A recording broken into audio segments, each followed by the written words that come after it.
Indeed. The festival's tomorrow. We've been preparing for so long that I can't help but feel a little nervous. There's no need to be nervous. Paimon's sure that Lesser Lord Kusanali will feel everyone's gratitude. Thanks, Paimon. I hope that everyone who comes to the festival will also have a good time. Speaking of which, did you manage to make your way to Port Ormos? Discover anything over there? Of course we went. A lot of things happened there. I see. Sounds like you two had another exciting adventure. If there is another chance, I would love to join. My lady, if you went to Port Ormos in your current state, we'd both be in for a lifetime of trouble. Dia! You were eavesdropping! It's called covert protection. Keeping an ear out for what's going on around my employer is part of the job. It's all right, Dia. I merely said I would like to go. I know better than to think my body could handle it. The festival's tomorrow. I've been doing nothing but causing trouble for you. So, Dia, please take some time to relax. I'll be fine. Even when you put it that way, it still doesn't feel right. Don't worry, my guardian knight. Okay, fine, but only tonight. Tomorrow's a big day, and many no-good scumbags are gonna try to take advantage of that. Oh, you two must be exhausted from your long journey back to the city. My apologies for not realizing this sooner. I've already prepared a room for you to rest. Please follow me. Whoa, you're so thoughtful. Paimon's so ready.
Here we are.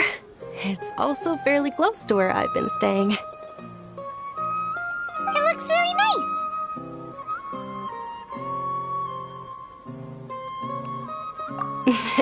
Not at all. Just tell me more about your adventures when you next get the chance.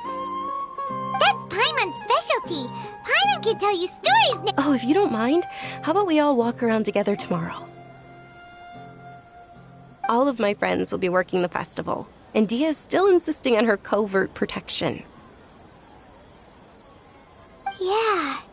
It'll be pretty hard to relax and enjoy the festival if Dia's constantly hovering over you, right? Then let's meet at the nearby bazaar first thing tomorrow morning. Have a great night. It's a deal. Good night, Dunyarzad. I may be too excited to fall asleep tonight. See you tomorrow. Paimon's starting to really look forward to the Sub-Zero festival too. Will there be lots of yummy food? Oh, no. Thinking about food is just gonna keep Paimon up all night. The earlier we sleep, the better. Let's go inside, Traveler.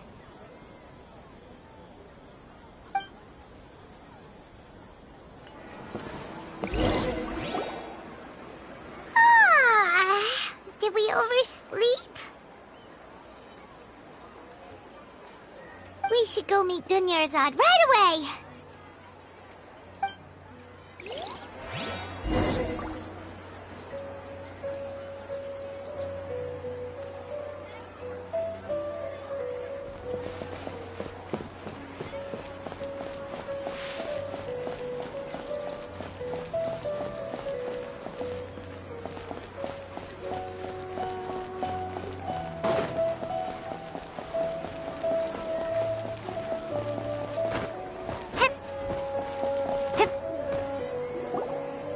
Traveler, Paimon, I've been waiting for you two. Good morning, Dunyarzad. We must have overslept a little bit. Not at all. I arrived early. Today is finally here. I must cherish every moment as if it were gold. You've worked so hard for this day. You gotta enjoy it to the fullest. You know it. Oh, it's just that, as expected, I had some trouble falling asleep last night. I'm hoping my body won't be too much of an issue today.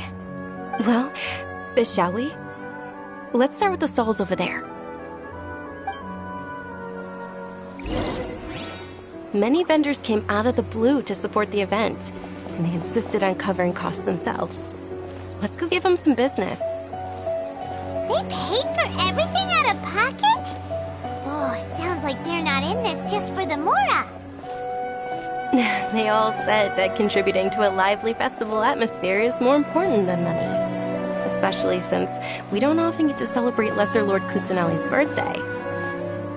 Ooh, they're selling food over that way! Let's go take a look! This is a stall offering foods from the Haftmewa feast.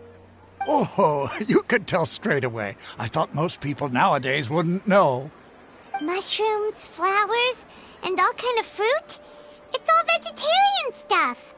Oh, Paimon's a little disappointed. So, what's the Haftmewa feast you mentioned just now? It's another Sub-Zero's festival tradition. People used to set their tables with 7 different foods. Generally speaking, the most common selections were foods like Rukashva mushrooms, Nilopala lotuses, Sumera roses, Sunsettias, Kapulatas, Hara fruits, and Zaytun peaches. So, the Sub-Zero festival is a vegetarian holiday? You don't have to be a vegetarian to enjoy the spread. We just use the 7 foods to symbolize the 7 virtues of the Dendro Archon. Wait, but if that's the case, if Sumero uses vegetarian food to represent the Dendro Archon, then wouldn't the Pyro Archon's festival be full of food like roasted fowl, juicy meatballs, grilled steak? Oh, Traveler, we have to go to Natlan as soon as possible! I hope your wish comes true one day, Paimon. Thanks! Alright, how about we also check out some of these other stalls?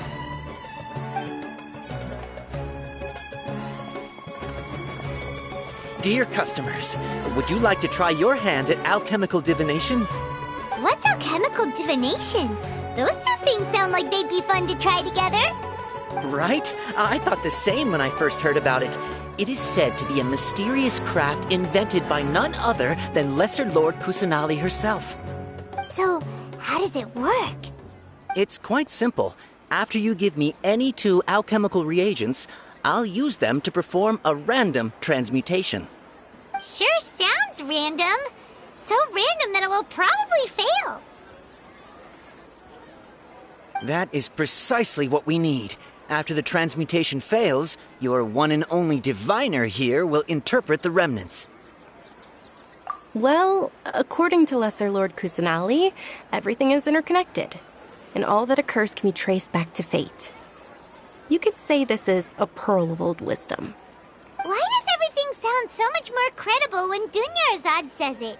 Are you guys working together? So that's the true wisdom behind it. This young lady sure knows her stuff.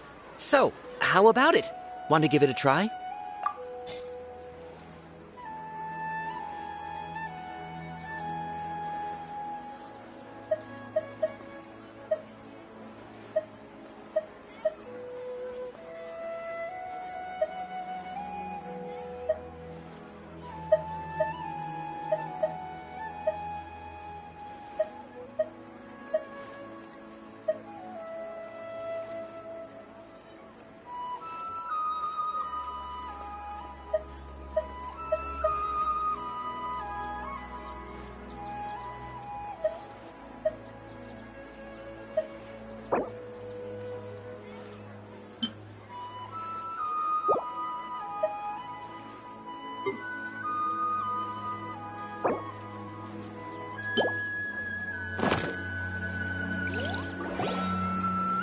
Okay, one moment.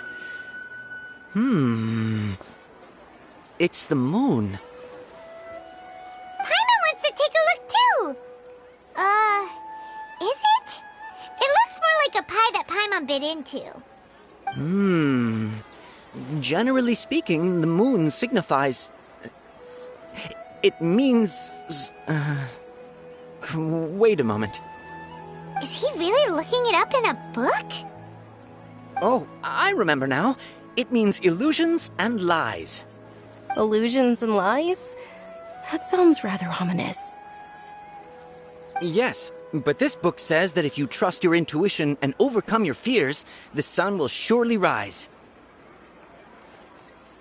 He's not even trying to hide his book anymore. Naturally, fate will only ever show you the beginning of a journey. It is up to you to forge your own ending. Oh, thank you so much. I'll keep that in mind. Oh, it's nothing. I'm just learning as I go. Guess that was still pretty interesting. Okay, on to the next stall. They say the Sub-Zeros festival was very lively a long, long time ago. Large flower carriages used to parade through the city. As they headed towards Port Ormos, people would throw flowers, candy, and liquor all along the way. Dunyarzad's eyes are sparkling right now. I wish I could have seen that spectacle. But if you ask me, I'm sure Nilu's dance of Sub-Zeros will be just as impressive.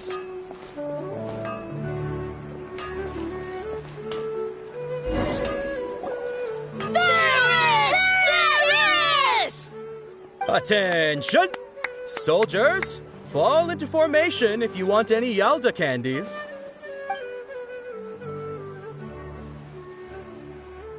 It's a weird guy with a weird hat. Hey, it's Dunyarzad! Wow! Miss Dunyarzad, the children love you even more than the Yalda candies.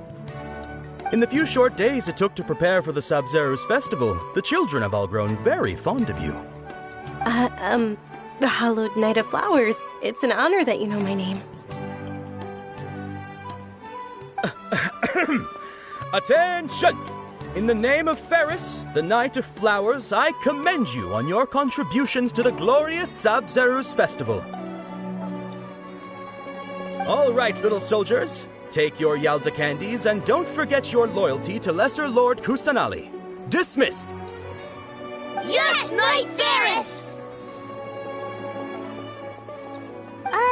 Just what is going on here? Ferris, the Night of Flowers, is another Sub-Zero's festival icon, and one immensely popular with children. In the past, the actor portraying Ferris would also sit on a flower carriage. It's all thanks to Miss Dunyarzad's sponsorship that the children can make such wonderful memories today. As are we to you, Vihar. Oh, not at all. Oh, speaking of tradition, do you want some Yalta candies? They're a festival staple, and I happen to have some boxes readied here.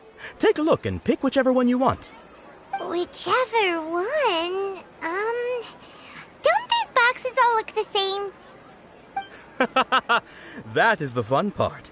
Each box contains a random flavor. It's up to the luck of the draw. Flavors include lavender melon, hara fruit, sunsetia. Ooh, those all sound pretty good. And there's also lizard tail and oni kabuto. Huh? What's up with those two flavors? Oni Kabuto is a little spicier than Lizard Tail. Dunyarzad, you tried them before? Traveler, help Paimon pick one. Paimon wants the Sunsetia flavor.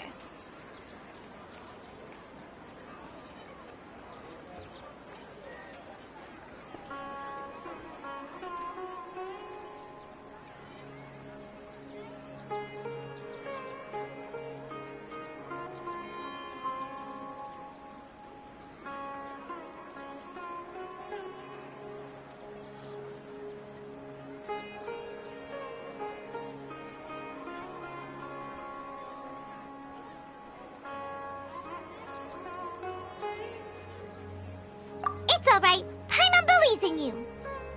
I also believe in your intuition. Great! These boxes of candy are numbered 1 to 5 from left to right. Which one do you want?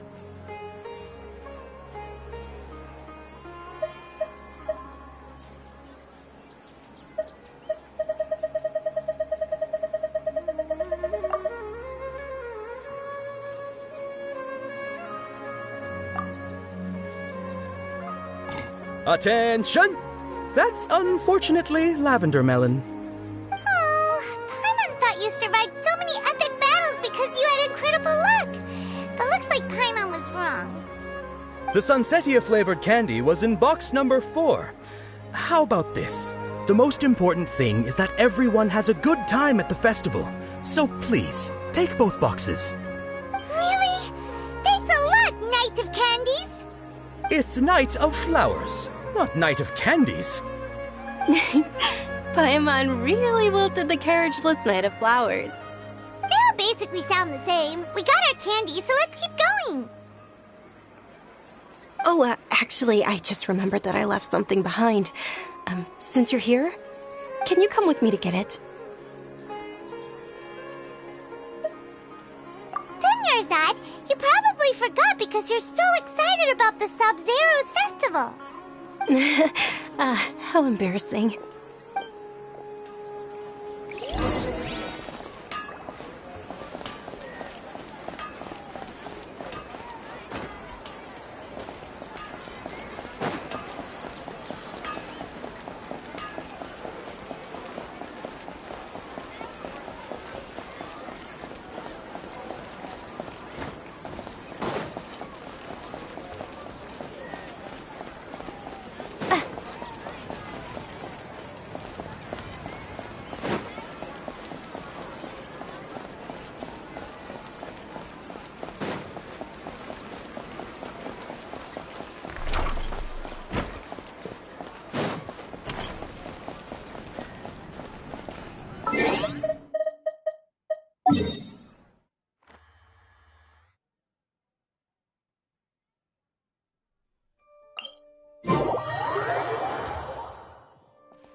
We're too late. Who knew the little lady was such an early riser? I know, right? Hey, wait a minute. Pause. Isn't that her? Oh, that most certainly is. We're in luck. She's walking right into our clutches. Those Eremites don't look like they're up to any good. Who are you? I don't believe the Homayanis hired you. That's right. We haven't received any of their mora, but I wonder how much the Homayanis would shell out to get you back. They're a gang of kidnappers! Traveler, hurry and protect Dunyarzad! Hey, did you scumbags even consider that the Homayanis might have hired a merc that outclasses you? You're... Dia! Dia the Flame Main! No wonder we mercs haven't heard anything about you for so long. You sold your unruly mane to the highest bidder. Don't speak so disrespectfully. My family started working with her as gratitude for her past kindness to us. Don't worry about it, my lady. Just some friendly banter between mercs. One punch and those rabid dogs will expose themselves for what they really are. Aren't your claws all dull by now? Don't get too cocky!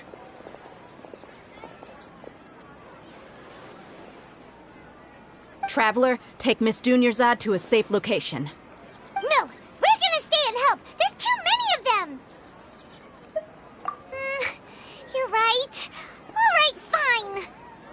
Please be careful, Dia. Don't waste your time worrying about me. This is my job. Look out for yourself. After I've wiped the floor with them, I'll go find you all.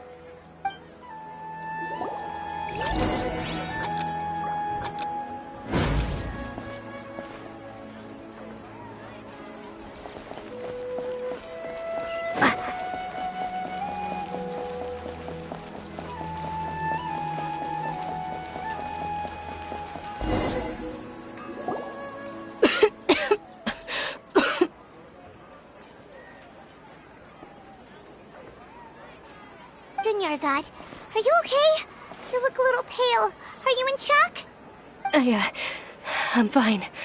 My body always reacts like this whenever I exert myself too much. You sure you're okay? I'll be fine after some rest. I'm more worried about Dia. After all, none of this would have happened if I hadn't insisted on coming out today.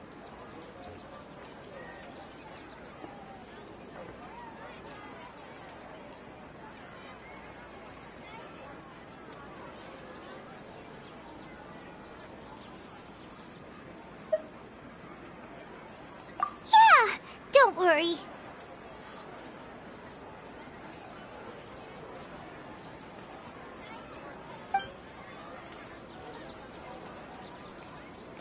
My lady, Traveler, found ya. Dia! You took care of them so fast! Any more of them? Or rather, did anyone follow you?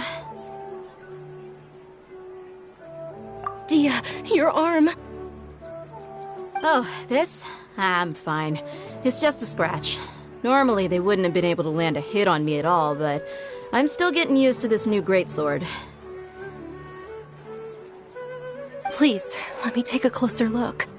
Come on, it's nothing. Us mercs aren't as fragile as you think. Hold on, you said something about a new greatsword. What happened to the one you were using before? About that. Well, I sold it, because I was low on mora. Stuff like this happens every now and then. It can't be. The anonymous donation that was used for the venue's final round of preparations?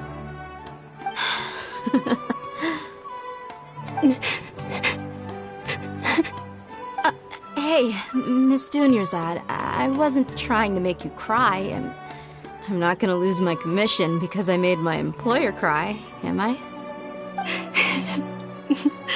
Okay, making your employer cry won't affect your commission, but selling your weapon without permission and getting hurt? I'll have to reevaluate your performance. You're so unreasonable, my lady. Thank you very much, Dia. Don't be like that. I get embarrassed really easily.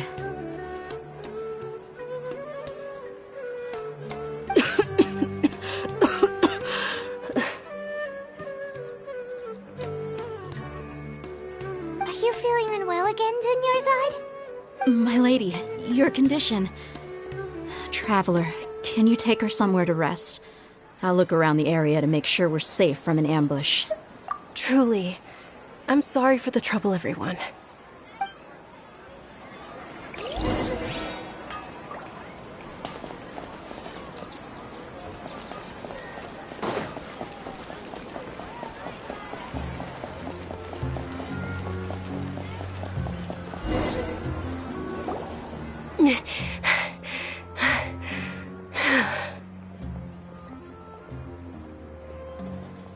Are you feeling better, Dunyarzad?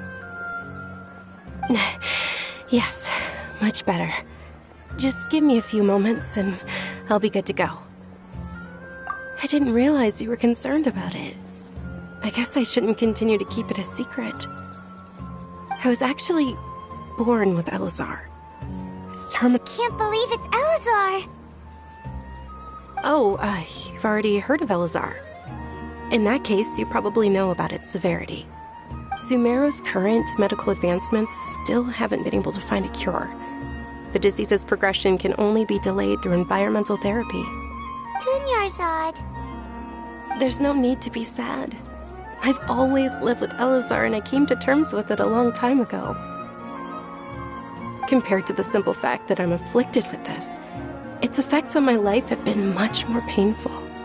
I know that my family loves me dearly. They've done all they can to provide the best environment for me so that I can live for that much longer.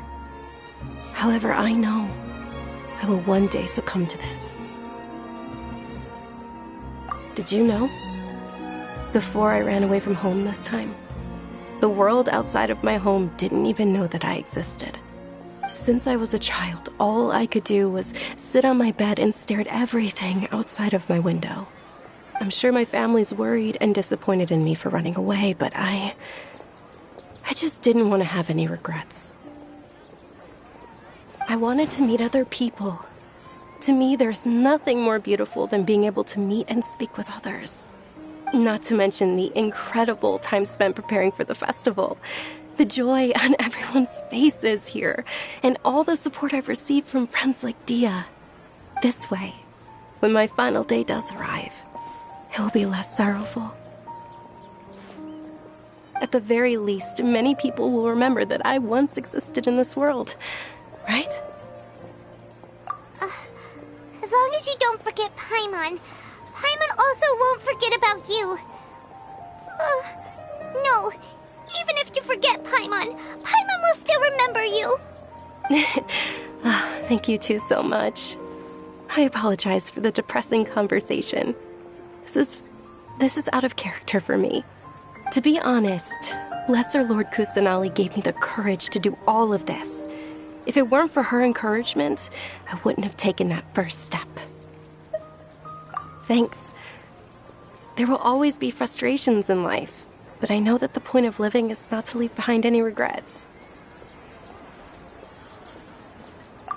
Oh, right.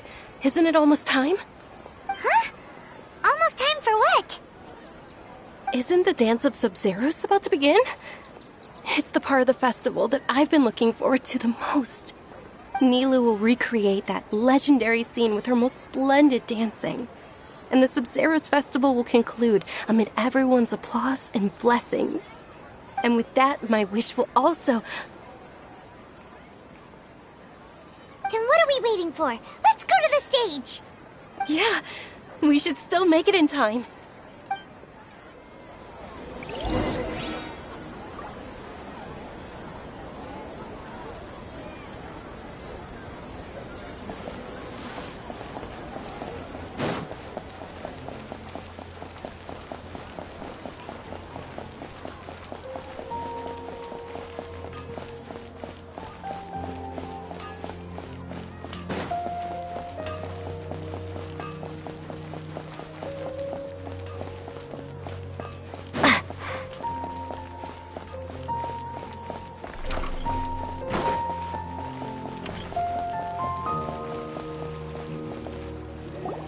Were you not aware that the law prohibits this type of performance from taking place without prior permission?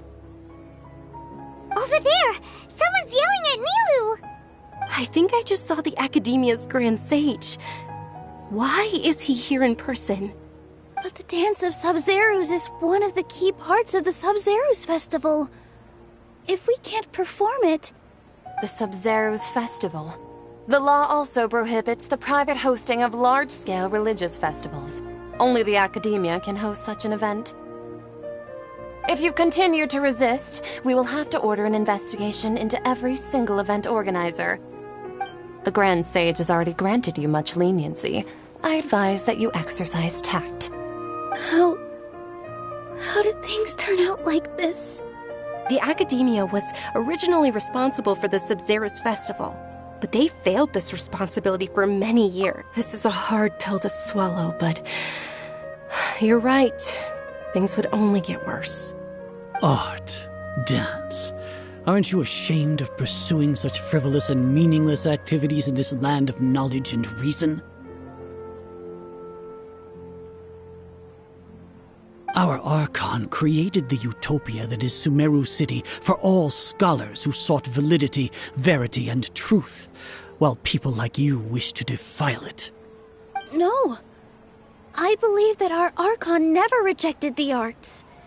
Even the goddess of flowers dedicated a dance to her. With your lack of intellectual credentials, I do not believe you are qualified to debate with me. What you should be doing is finding workers to tear down this ridiculous eyesore.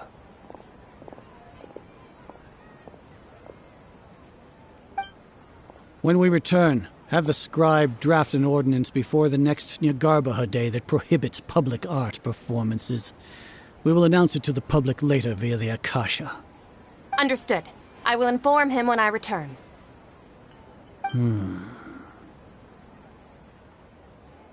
The Sub-Zerus Festival. Go celebrate the birth of that god to your heart's content. Nilu, are you okay? Oh, Dunyarzad. You all saw that just now? The Grand Sage ordered us to stop the performance. Yeah. Let's go somewhere the Academia can't find us and perform there. But how do we let everyone know? And what about the atmosphere on the stage? Or we could get people to block them off so they can't interrupt the performance. No. They just threatened to investigate the organizers. If we were caught... Nilu, it's all right. Don't worry about it. But you've been looking forward to the Dance of Sub-Zerus so much. And I know how important this festival is to you. I don't want you to have any regrets. It's okay. Seeing you care this much about my feelings is more than enough. It would be too risky to continue the Sub-Zerus Festival at this point. I don't want to get everyone in trouble. If you say so. But you can sneak out for the next Sub-Zerus Festival, right? We'll make sure the next one is a smashing success. The next one. Yes. Okay. It's a promise. It will be a smashing success. I can't believe this is how things turned out. Those heartless geezers.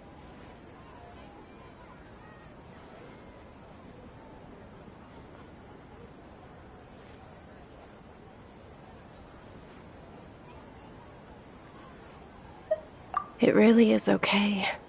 There's nothing we can do about it. Still, I'd be lying if I said I had no regrets. I would have loved to see Nilu's dance.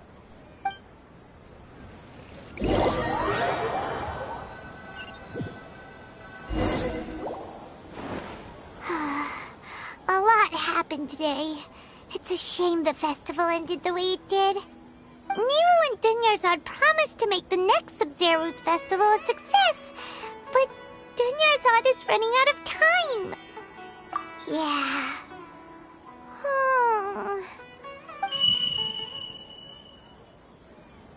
All connections have been secured to construct the most stable framework possible. project has entered its most critical phase. Power has begun to flow from...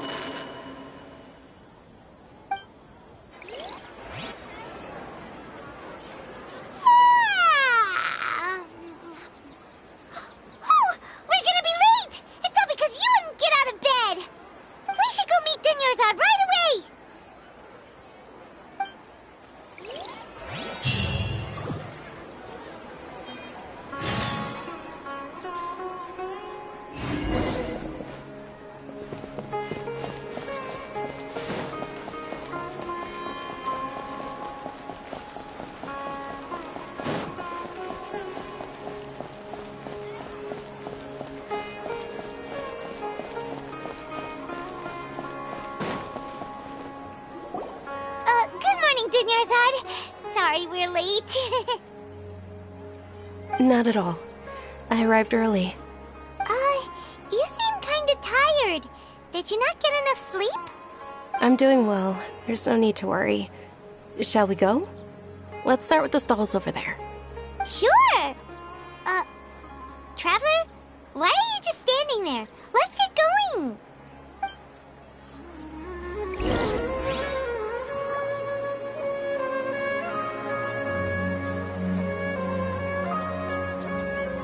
Ooh, they're selling food over that way! Let's go take a look!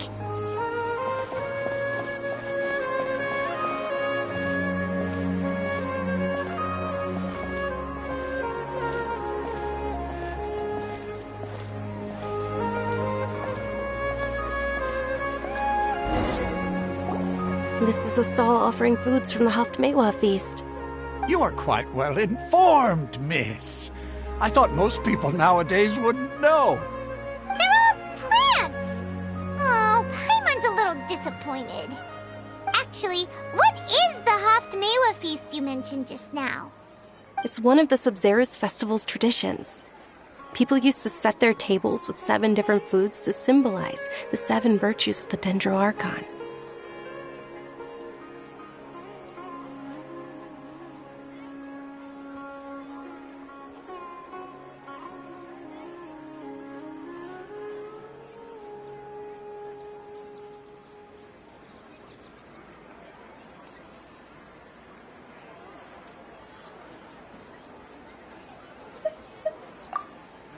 Appear to be in the form of the moon. Really? Paimon thought it looked like some kind of food. The moon signifies... It's escaping me for now. Wait a moment. Is he really looking it up in a book? Oh, right. It means illusions and lies. But if you trust your intuition and overcome your fears, the sun will surely rise.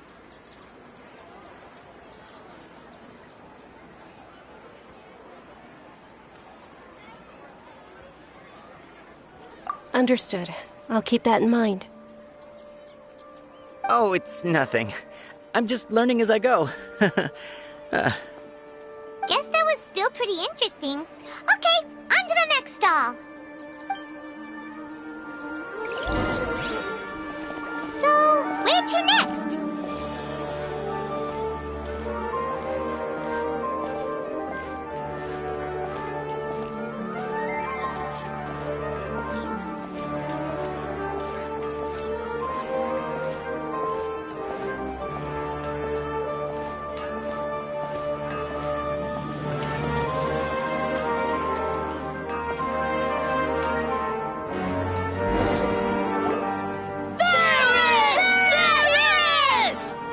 All right, soldiers. Now that you have your Yalda candies, don't forget your loyalty to Lesser Lord Kusanali. Dismissed! Yes, Knight Varys! What's going on? Is this a play? Ferris, the Knight of Flowers, is another Sub-Zerus festival icon and one immensely popular with children. It's all thanks to Miss Dunyarzad's sponsorship that the children can meet the Knight of Flowers. Oh, do you want some Yalda candies? I happen to have some boxes readied here. Take a look and pick whichever one you want. What's to pick? Don't these boxes all It's not that simple. Each box contains a random flavor. It's up to the luck of the draw. Flavors include lavender melon, hara fruit, sunsetia. Ooh, how interesting. And there's also lizard tail and oni kabuto. Ugh, why do those flavors even exist? Traveler, help Paimon pick one. Paimon wants to eat the sunsetia flavor. Great! These boxes of candy are numbered 1 to 5 from left to right. Which one do you want?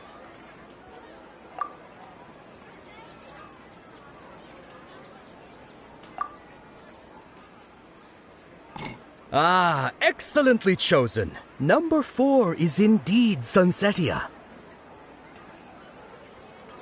Paimon bet you had incredible luck, and Paimon was right.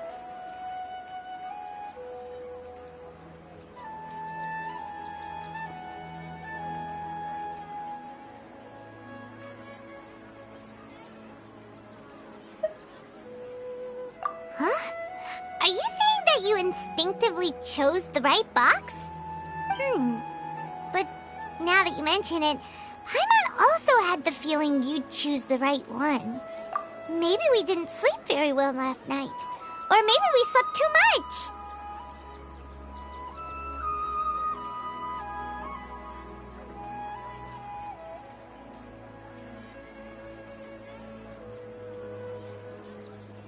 Oh, sure. Huh? Where are you going? You're just gonna walk off like that?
A feeling of deja vu?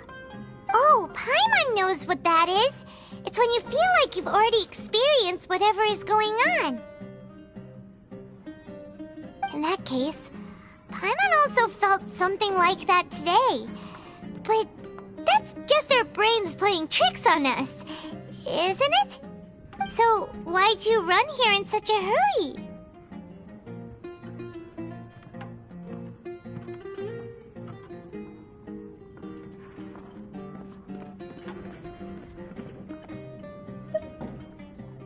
So that's it! You're intentionally doing things you usually wouldn't and seeing if you still get that same feeling of deja vu. Welcome, you two! Are you here for lunch? What would you like to eat? Got it! You don't look like you're from these parts, but I gotta say, you've got good taste. I'll give this order to the kitchen. Charcoal-baked Angelina cake? Isn't it that burn thing that didn't look tasty at all? Oh, Paimon understands what you're trying to do now. You'd never normally order something like this.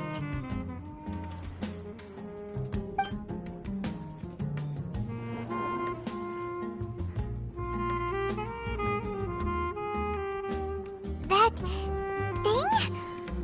Are you really gonna eat it? Isn't this going a bit too far?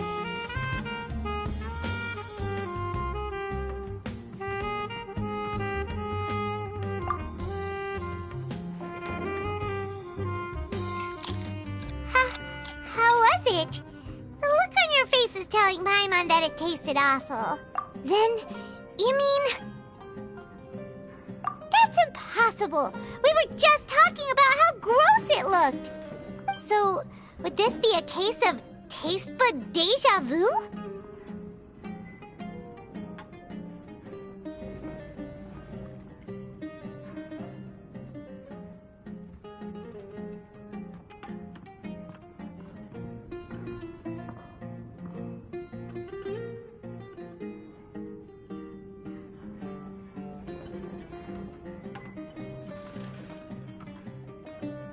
Paimon also gets the impression that we've been here many times, even though we aren't regulars. How about we go out again and try something else?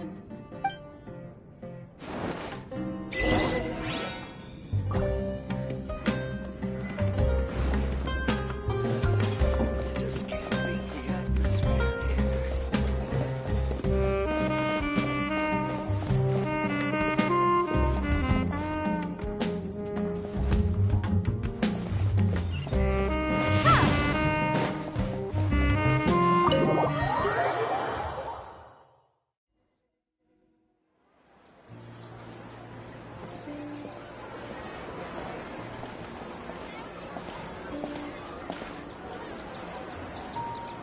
Hey, Dinyarzad is sitting by herself on that bench over there.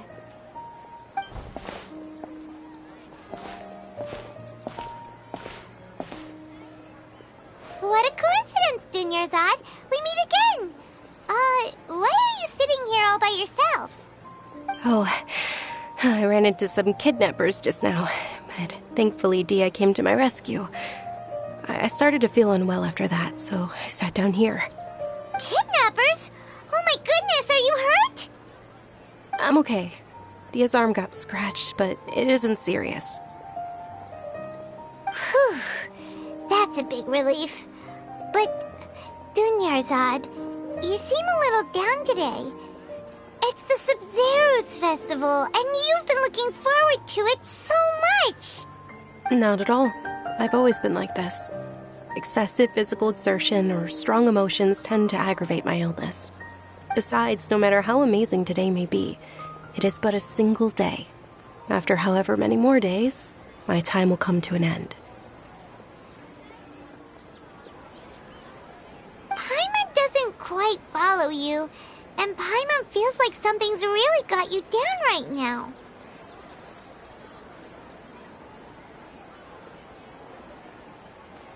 It really is fine.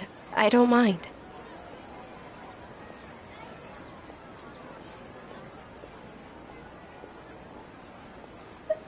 Huh?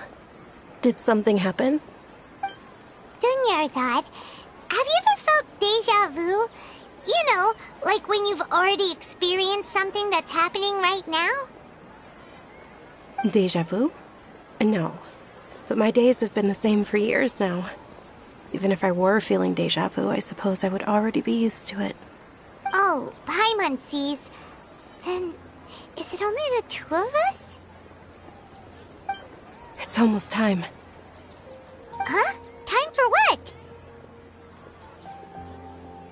Nilou's Dance of Sub-Zeros is about to begin. Let's go.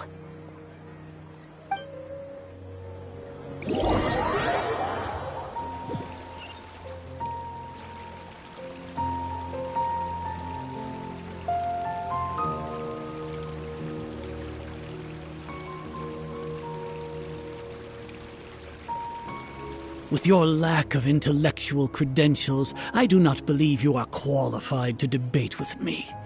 What you should be doing is finding workers to tear down this ridiculous eyesore. When we return, have the scribe draft an ordinance before the next Nyagarbaha Day that prohibits public art performances. We will publicly announce it later through the Akasha. Understood. I will inform him when I return. The Sub-Zero's festival. Go celebrate the birth of that god to your heart's content.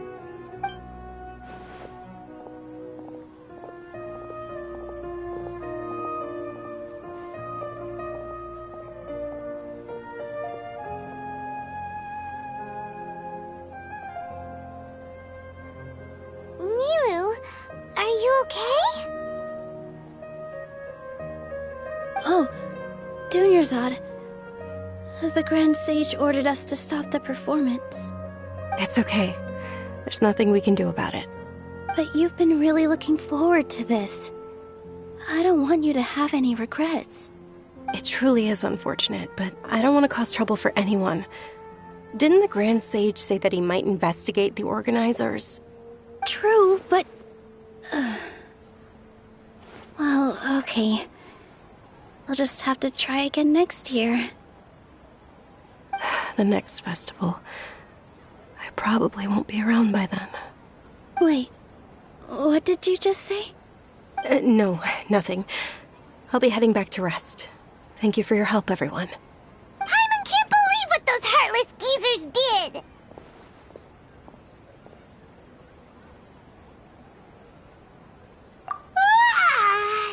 Did Dunyarzad already go back? We should also return and get some sleep. So,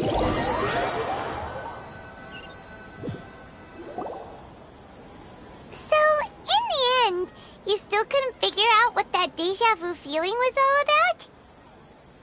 Maybe it really was because of exhaustion.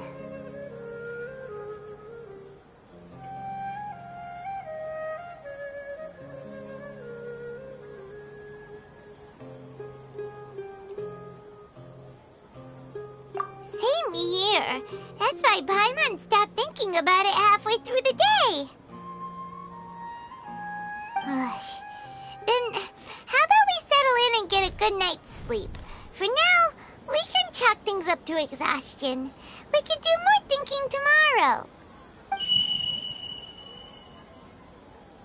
Observing a modest drop in the output of jnana energy, but values still remain within normal parameters. Continue to monitor for variances in the data and find the cause as soon as possible.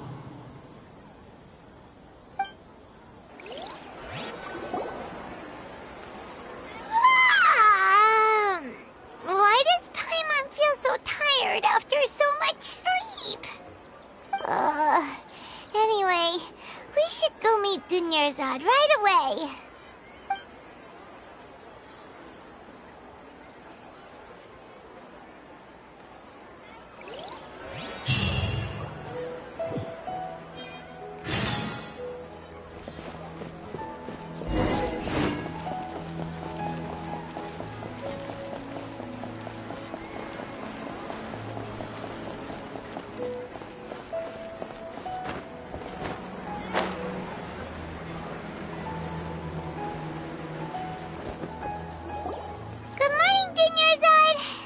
Keep you waiting. Not at all. I arrived early. Huh? Paimon thinks you sound kinda tired. Did you not get enough sleep? I'm doing well. There's no need to worry. Shall we go? Let's start with the stalls over there. Great idea! Let's get going! Traveler?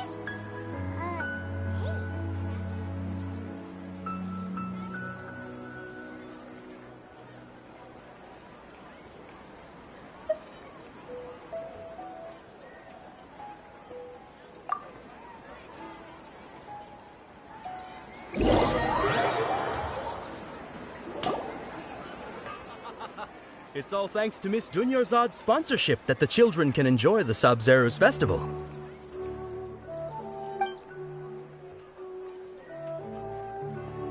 Oh, are you interested in Yalda candies? I have some boxes of candy here. Pick whichever one you want.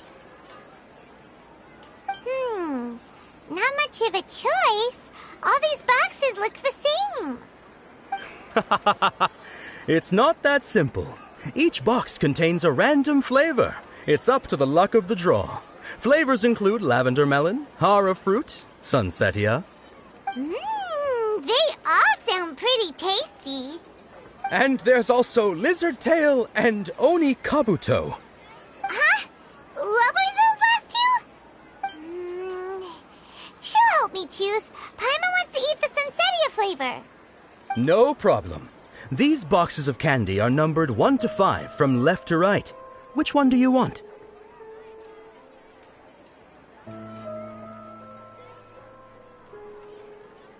Oh, I like your confidence. No hesitation at all.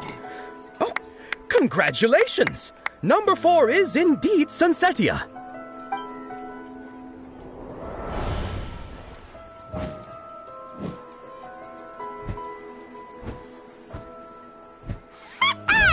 Paimon knew she always had incredible luck.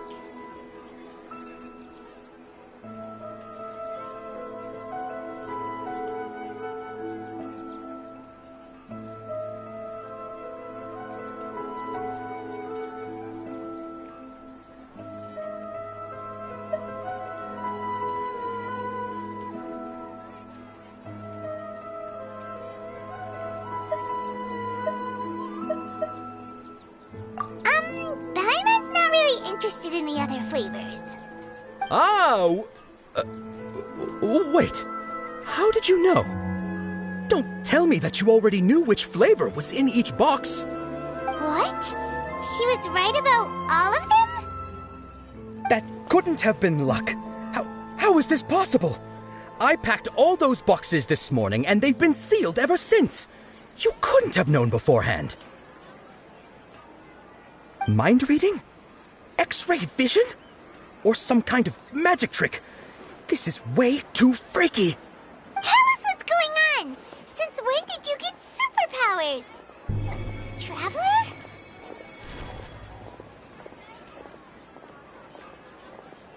Hey, where are you going?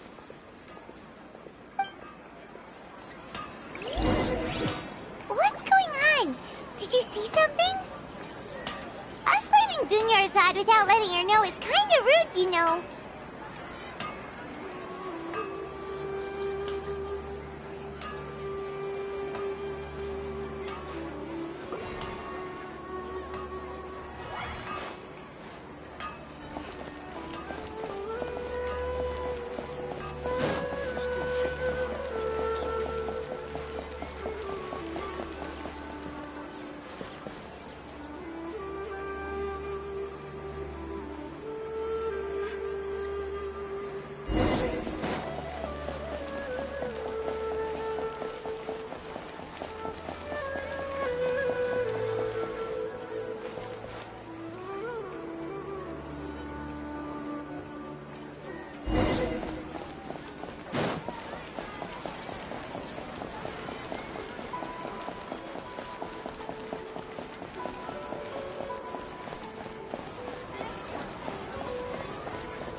What are you looking for? Why did we come here?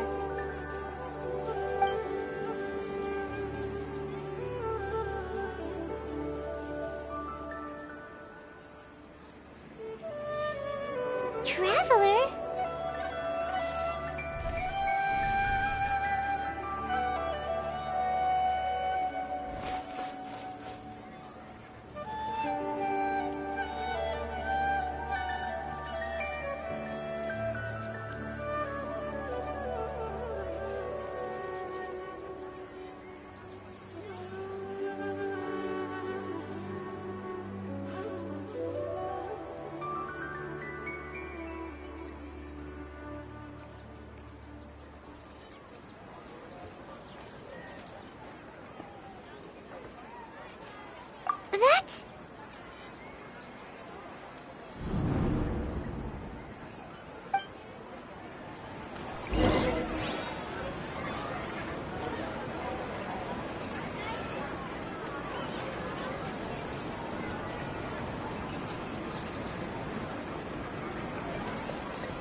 there?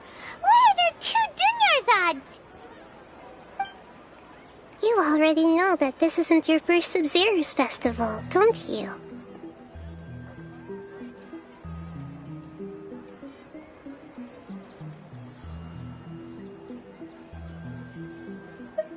I'm sure you already know how to use this. A knowledge capsule? Where did you get it? What's inside? You should use it too, Paimon. You know Paimon?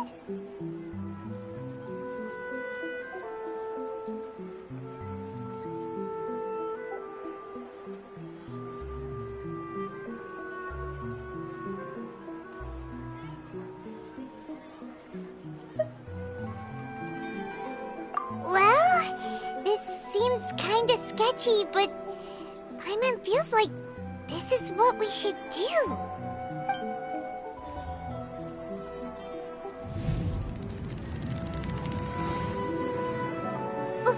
What the?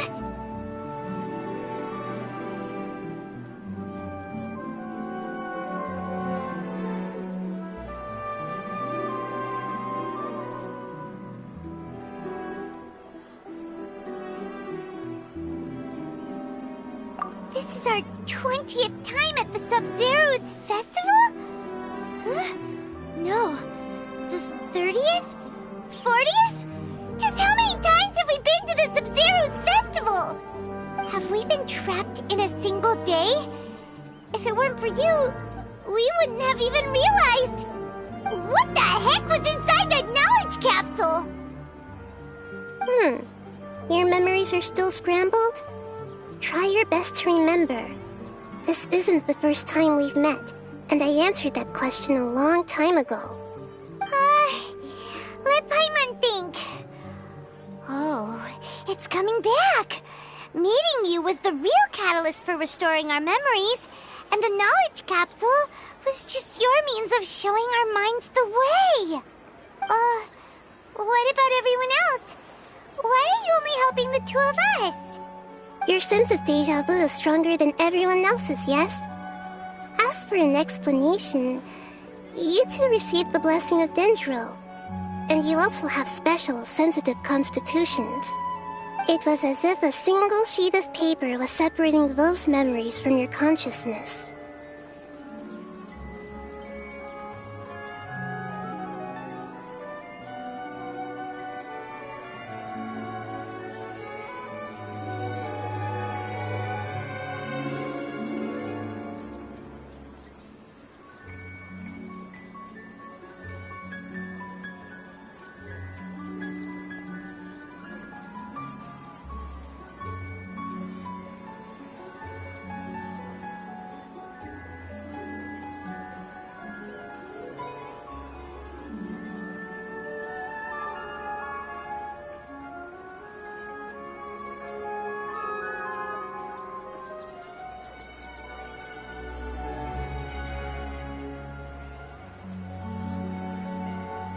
A familiar question. I think this is the 7th time you asked that. As you can see, she isn't doing well. You probably sensed it too. The Dunyarzad you were just with is different from the first Dunyarzad you met. That first Dunyarzad is in front of you right now, and she doesn't have a lot of time left.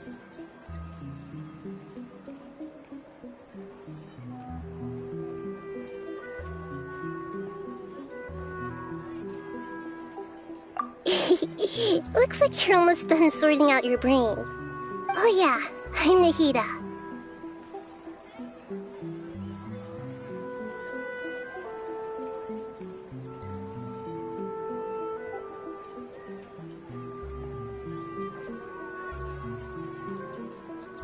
Good, you passed the test. What's happening? You can awaken our memories, and you seem like you know what's going on. Oh, wait, please don't tell Paimon even you don't know. Everything in this world runs in a loop. This cycle is called a samsara. You, me, and everyone else are all stuck inside a one-day samsara. As for the truth, that's on you to find out.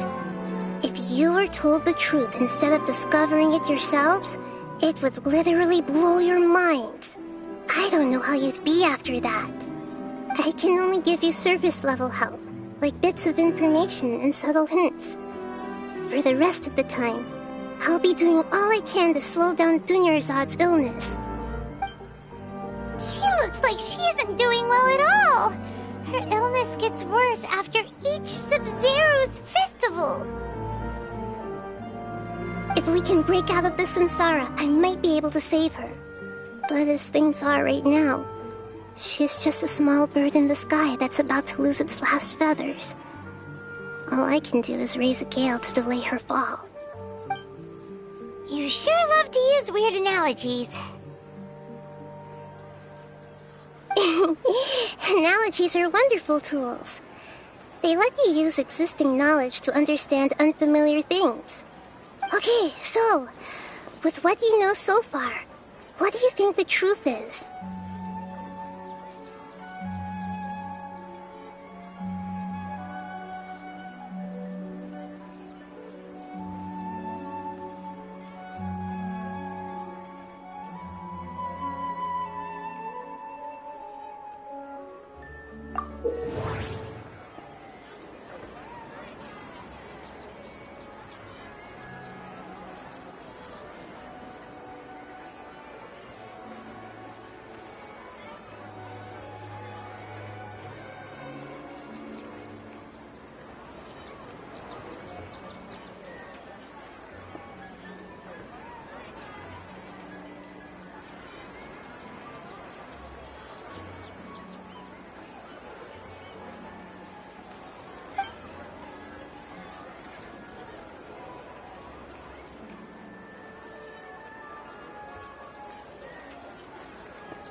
Seems to have happened before. This feeling has been getting stronger and stronger.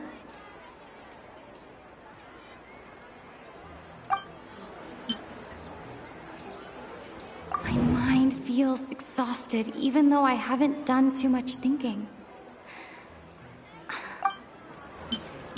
The moon, illusions, and lies.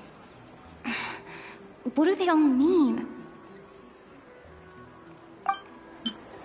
Grand Sage said, go celebrate the birth of that god to your heart's content. Did he mean something more?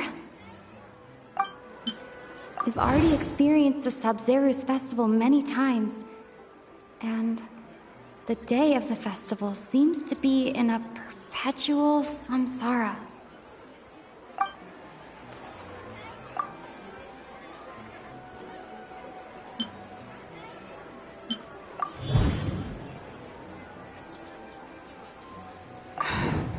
That should be it. The flow of time is endlessly cycling within one single day.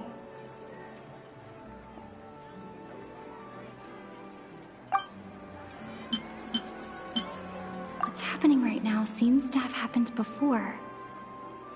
This feeling has been getting stronger and stronger.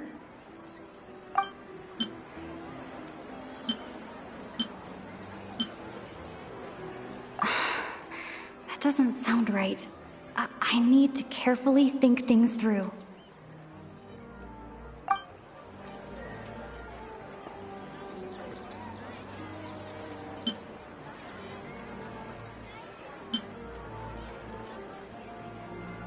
We've already experienced the Sub-Zero's festival many times, and the day of the festival seems to be in a perpetual samsara.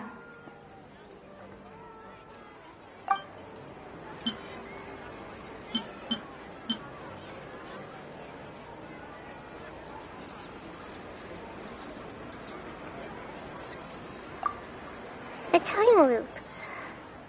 You've given similarly wrong answers in the past. A pity. Still the wrong answer? Paimon thought that made a lot of sense. It feels like time's just repeating itself. A simple time loop can't explain some of the phenomena. You two are still missing a lot of information. Unfortunately, I can't give you any more hints.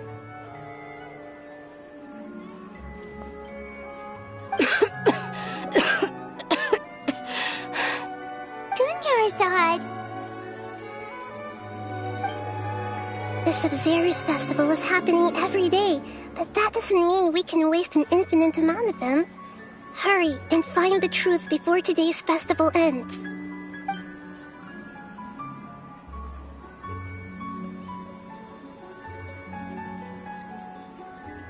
Let's think about our current situation. To save Dunyarzad, we have to escape the samsara of the Sub-Zero's festival. And to do that, we need to figure out what's happening. The truth. Nahida rejected the idea of a time loop, so we must have missed something, right? Paimon's memories say that we've already done this many times, but let's go talk to people again. It's more productive than sitting here and scratching our heads. Why don't we start with those stall owners?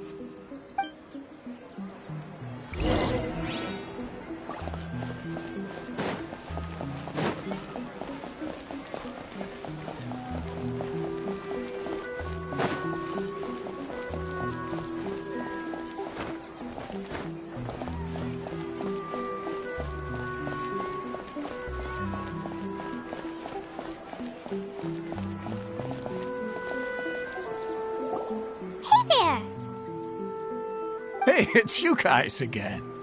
Where's your cultured friend? She's feeling a little unwell. I see. Did you come back to buy something? I guarantee the freshness of my products. I harvested them from the forest just yesterday.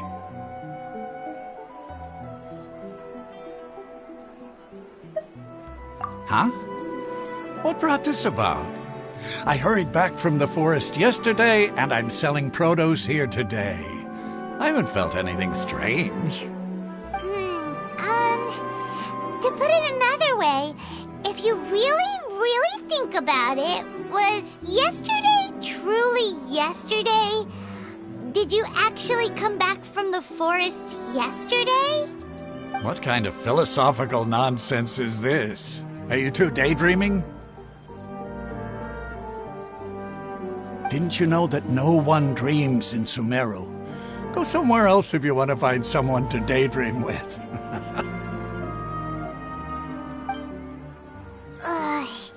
He actually has a point. Is this a dream? Is everyone dreaming? True. It's so weird that people here don't dream. Why is that? Anyway, if this all really were just a dream, we would have woken up a long time ago. Let's keep asking around.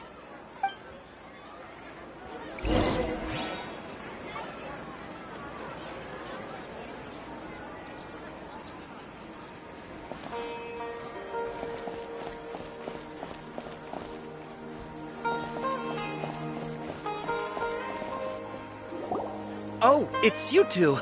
Was my divination so accurate that you felt compelled to compliment me in person? Ooh, I knew it! I told you, the god's divination is highly accurate. You just hadn't fully understood its significance yet. You're really excited about this, huh? That's exactly why we came back. Help us better understand it.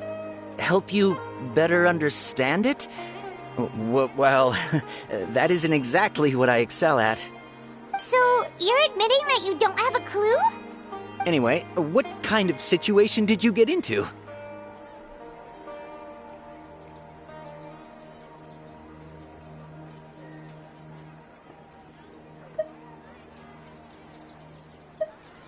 Huh? Hold on a second. I thought you guys just lost your wallet or fell for a scam. What you just said, are you serious? Does that kind of thing actually happen in real life? Paimon knew you weren't going to believe it. Marvelous. Truly marvelous. I believe you. Recall the interpretation of your divination. The moon, illusions, and lies. It really felt like an omen. When you say it like that, the divination does sound like it's related to what's going on. Can you read any more into it? I believe that the Archon's revelations are never more than vague hints. Anything more specific is beyond the reach of mere mortals. The book only says, if you trust your instincts and overcome your fears, the sun will surely rise. So that's how it is. Looks like fortune-telling is just fortune-telling. It's no good for practical problems. We haven't made any progress. Who else can we talk to? Paimon remembers that we tried talking to her a couple of times, but she always thinks we're playing pranks on her. You think she'll brush us off again? Yeah, if we tap into Dia's strong sense of responsibility as a mercenary, then she'll definitely take us seriously. At this time of day, Dia's probably just finished beating up those kidnappers. Let's go find her.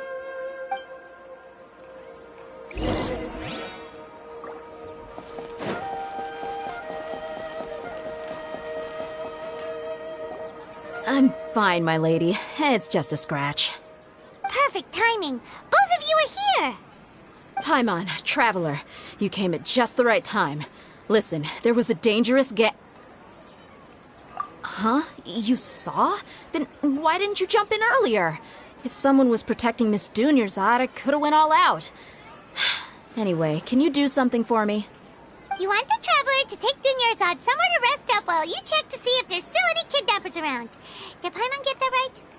How did you know what I was going to say? We need to say something convincing.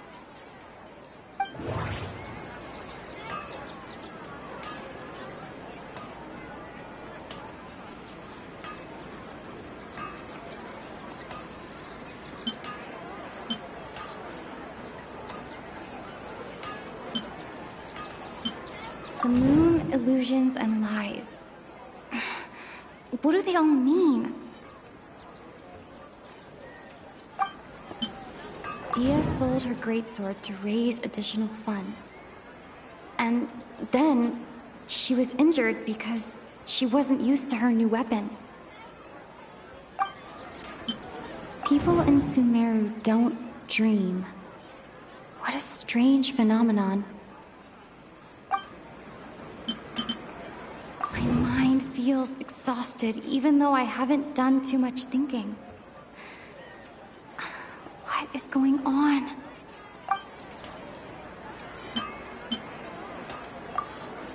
Tell her, Traveler!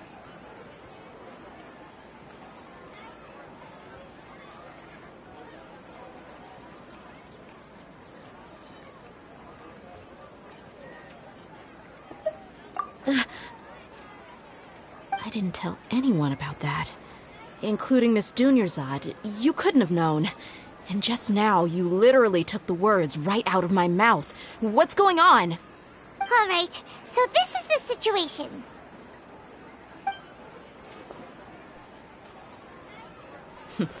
It's kinda hard to believe what you just told me. First, let me make something clear. Most of us desert dwellers might not be the scholarly type, but we do have basic common sense.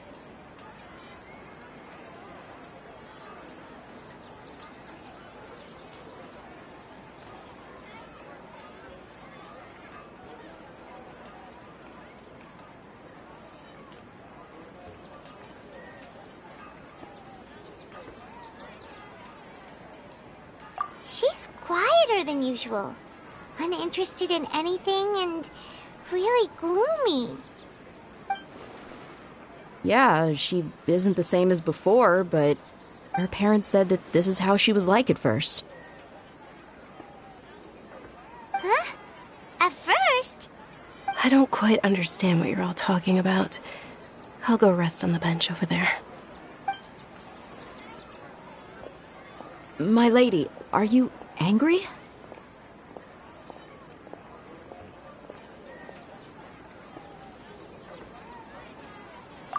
All right, I'll give you the benefit of the doubt since you knew about my greatsword. Let's make this a quick trip. Miss Dunyarzad isn't completely safe here.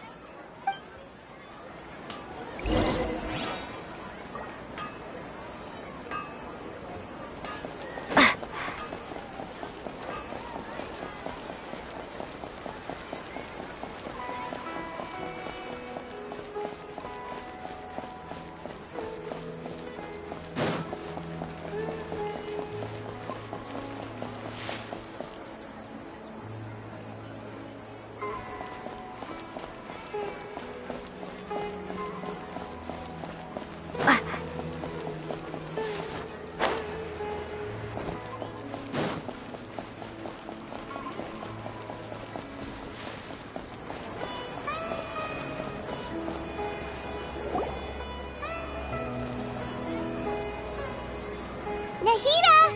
We brought a friend! Are you busy? I thought I told you that it won't help to bring anyone here. We just wanted her to see the real Dunyarzad's condition. The real Dunyarzad? Where and who are you talking to? Huh? I told you that you two are special. Other people can't see me or Miss Dunyarzad here.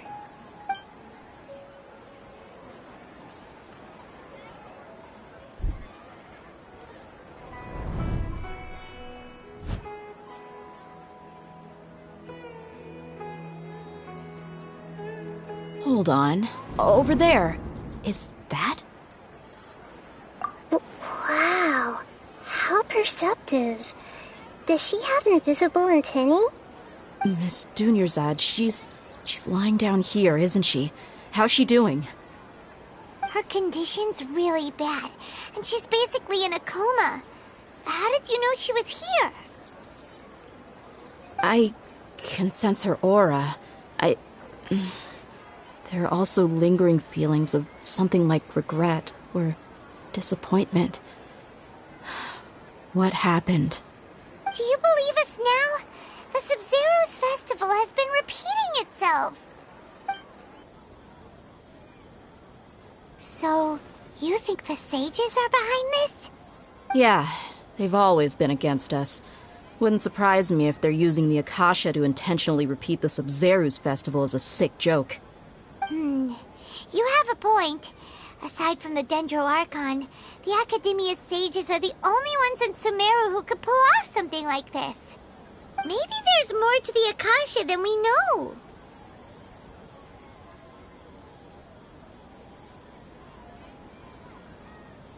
Right!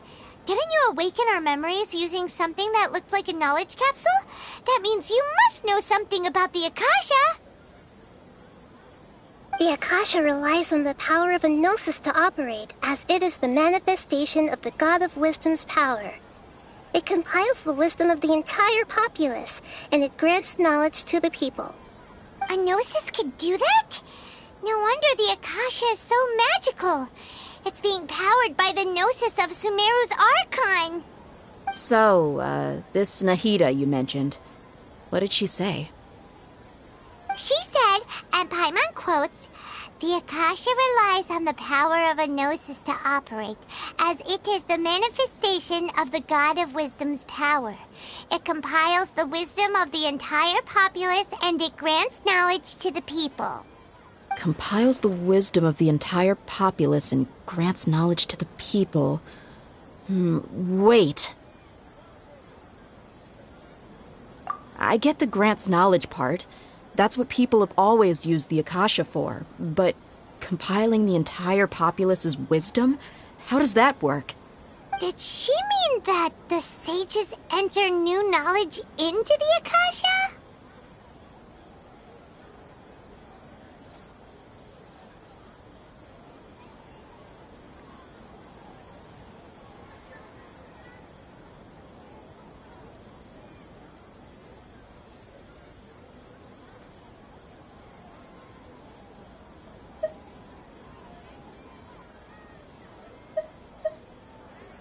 Oh, yeah.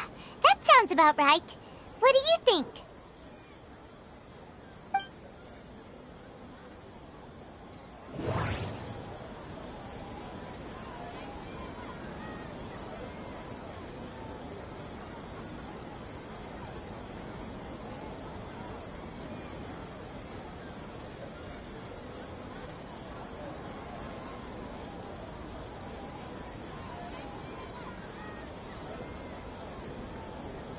people in Sumeru don't dream. What a strange phenomenon. Okay, Nahida said, the Akasha relies on the power of a gnosis to operate, as it is the manifestation of the God of Wisdom's power. It compiles the wisdom of the entire populace, and it grants knowledge to the people.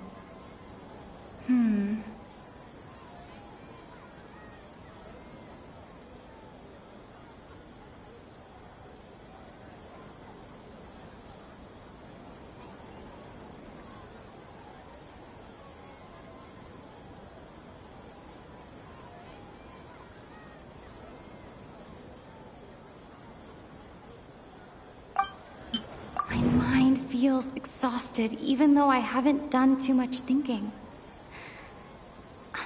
What is going on?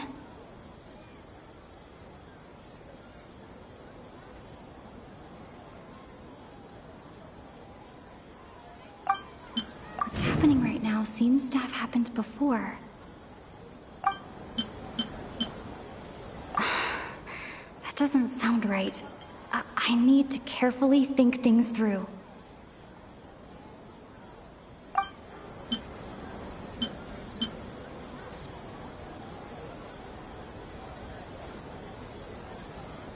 That doesn't sound... You mean the Akasha is causing our mental fatigue? Huh. Now that I think about it, my head's been feeling unusually heavy. When the desert dwellers set off on their quest for knowledge, a sage once said, knowledge always comes at a price. Compiling the entire country's knowledge. You think the Akasha pulled a 180 and is extracting information from us?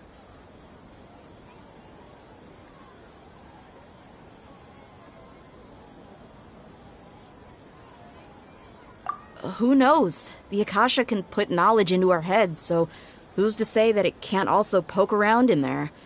We don't know any specifics. What's the point of doing something like that? Just think about it. If you could combine the knowledge of every single person in Sumeru, then you can basically turn Sumeru City into a single massive brain. This hive mind could make breakthroughs in problems that even the smartest geniuses can't crack. An excellent deduction. And the analogy comparing Sumeru City to a massive brain? I love it.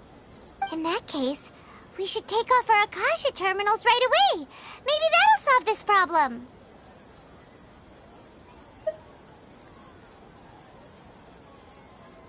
Yeah, I was only wearing this for show in the first place. Didn't expect the sages to cook up such a conspiracy. Mark my words, when this is over, I'm getting evidence and exposing this whole thing to the public. How does everyone feel?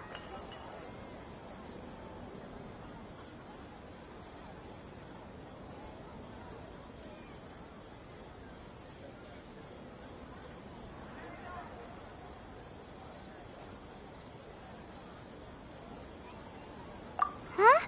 What is it?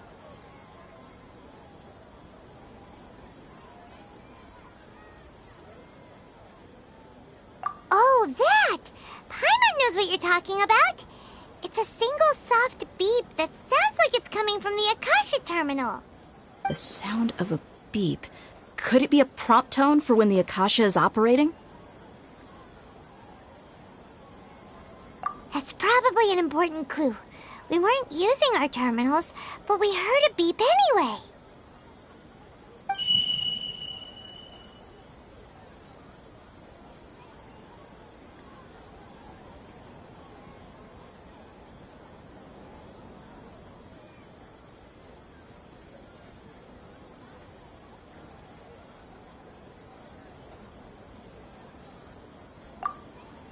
Traveler, did you hear that? I heard it too. Our ears aren't messing with us. There was definitely a beep, but it sounded like it was coming from inside my head. We took off our Akasha terminals.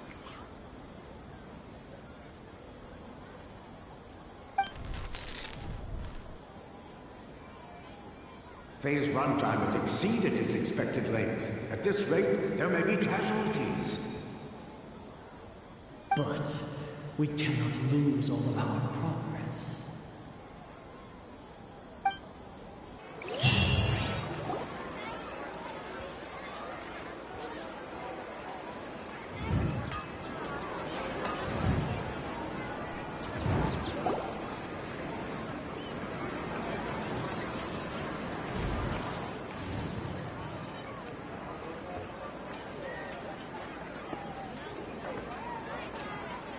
Paimon remembers everything! Good. You adapted quickly this time.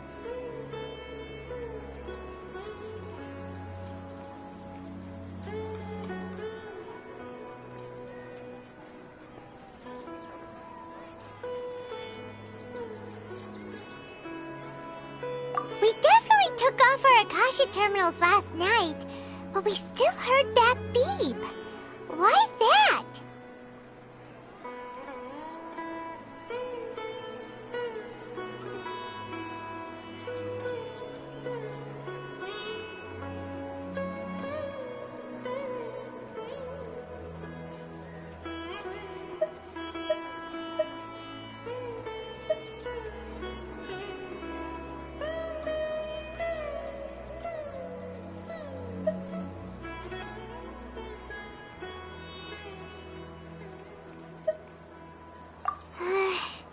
But now we can at least confirm one thing. The Akasha definitely has something to do with whatever's trapping us in this cycle. Oh, Paimon doesn't get it. Why would the Akasha go this far if all it wants is everybody's wisdom? It's extremely difficult for lab rats in an experiment to understand why they're being treated the way they are. If we're lab rats, then what are you? Nahida, you've never told us anything about yourself. I guess I'm the moon. The moon? Wasn't that the result of our divination? Anyway, knowing who I am won't help you get closer to the truth, so you should focus on other things. Don't get distracted and miss any clues. Okay then. Dia helped us a lot yesterday, so let's go find her. If Paimon's reading the time correctly, those kidnappers should be showing up soon.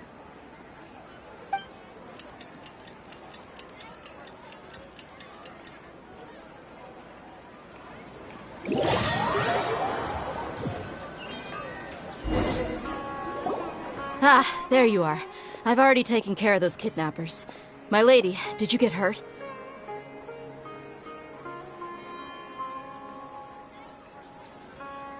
Huh? Dia? What's wrong? Why are you both gawking at me like that? You didn't get hurt this time. Huh? What do you mean this time? Why are you so surprised that I managed to get out unscathed? Those kids were amateurs.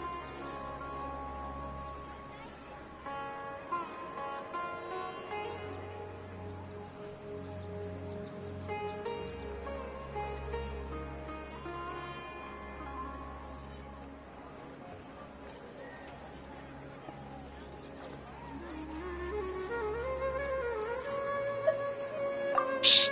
How did you know about my greatsword? I haven't told anyone about it. Please, don't tell Miss Dunyarzad. So Dia's lost her memories after all.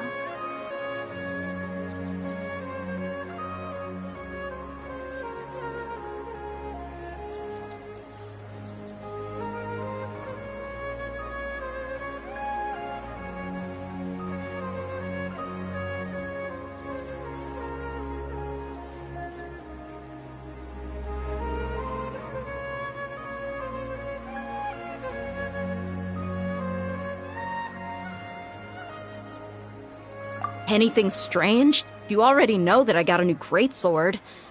If I had to say something, it's weird how such a new weapon could feel so familiar. It's as if I've already used it to fight a countless number of battles. You're saying that although you don't remember using it, your body feels like it does? That's right. Both mercenaries and warriors heavily rely on muscle memory. Only knowing the theory of battle won't get you anywhere. Traveler, what do you think?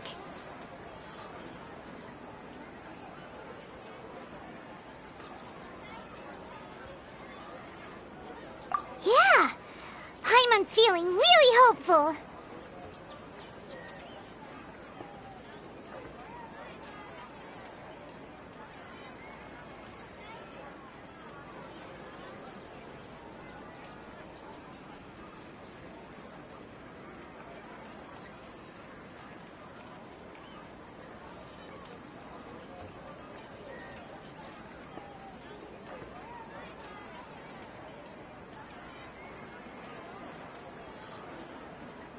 Oh, you're right! Earlier in the Samsara, something like this would have never happened!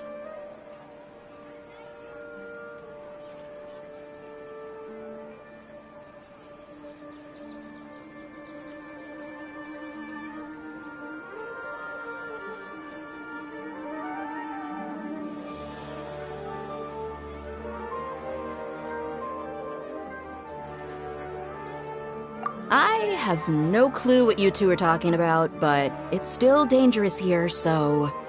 So you want us to take Dunyarzad somewhere else to rest while you check if there are still more kidnappers around, right? How did you know what I was gonna say? Can you read minds? Forget it.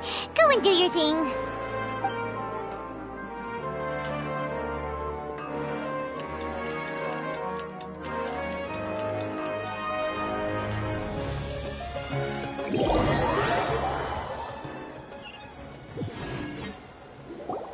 Whew. It's finally nighttime. Aside from Dia not getting injured, everything seems to have stayed the same. Listen, Nahida, we found out that Dia got out just fine today, even though she got injured every other time she fought the kidnappers. Do you think the Samsara has been broken? Have we saved Dunyarzad? Really? Good job on all that progress. Get some good sleep tonight. Hey, what kind of an answer is that? Tomorrow will come. Everyone assumes this is common knowledge, but the only way you can know that for sure is if you experience tomorrow. How many todays has it been? Is it possible that today will be followed by yesterday? Does tomorrow truly exist as anything beyond a made-up concept? It's even possible that this entire world is a lie, and the history of the whole world has just been one endless Sub-Zero's festival. Okay, no more. Paimon's brain is already shut down. That's why it makes no sense to waste your energy thinking about things you will learn tomorrow.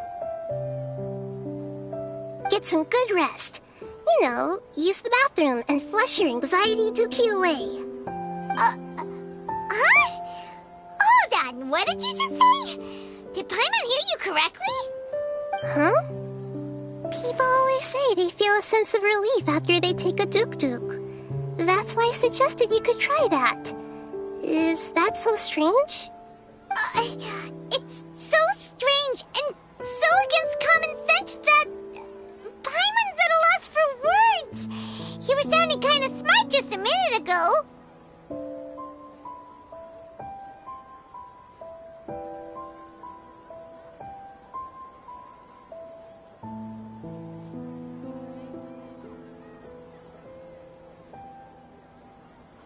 Yeah, even though it's happy and lively at the Sub-Zero's festival every day, it feels like it's been a long time since we've really gotten to relax.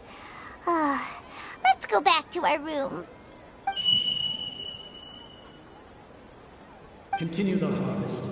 Compared to what we stand to achieve, these sacrifices are trivial.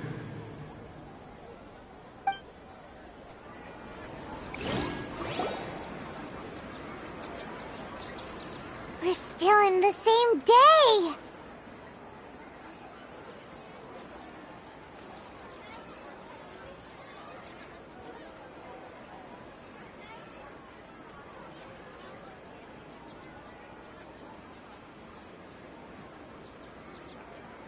Nahida, You already knew last night that we didn't break out of the samsara?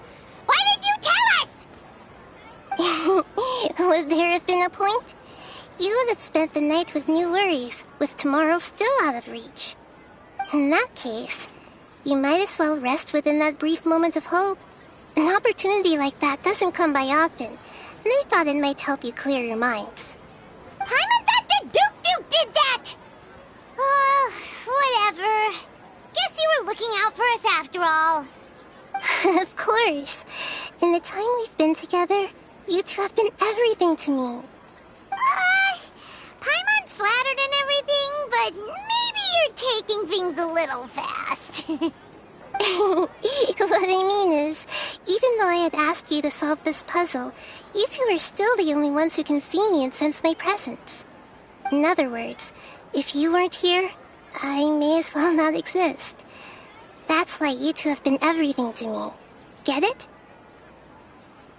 Nahida's talking about confusing stuff again. Anyway, that's enough chit-chat.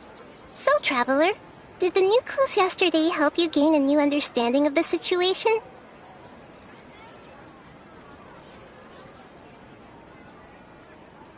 Huh? Why are you scrapping your previous theory?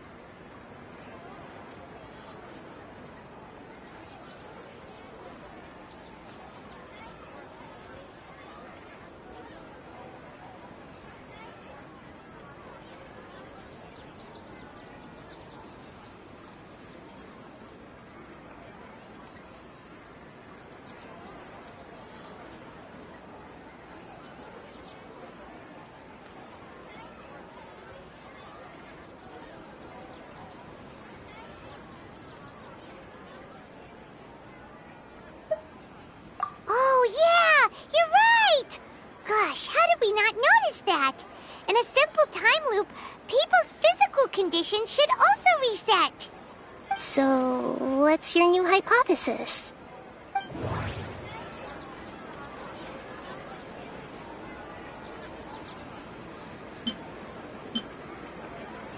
The moon, illusions, and lies. What do they all mean?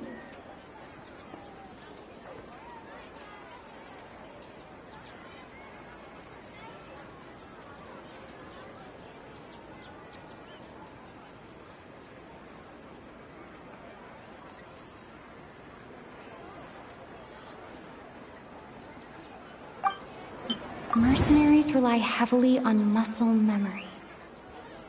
And Dia was able to use her experiences to avoid injury in later samsara cycles.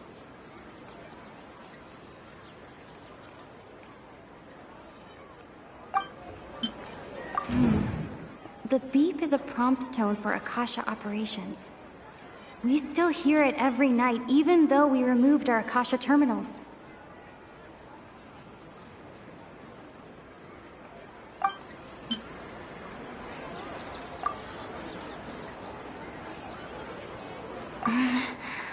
I can't seem to cohesively piece everything together. I can't seem to cohesively piece everything together. I can't seem to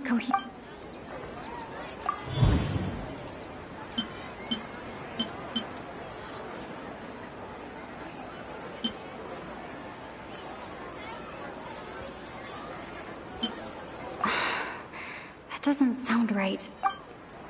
That doesn't sound right. That doesn't sound right. If all our memories of a day are erased at the end of that day... Okay, Nahida said, the Akasha relies on the power of a gnosis to operate, as it is the manifestation of the God of Wisdom's power. It compiles the wisdom of the entire... We've already experienced the Sub-Zeru's festival many times, and...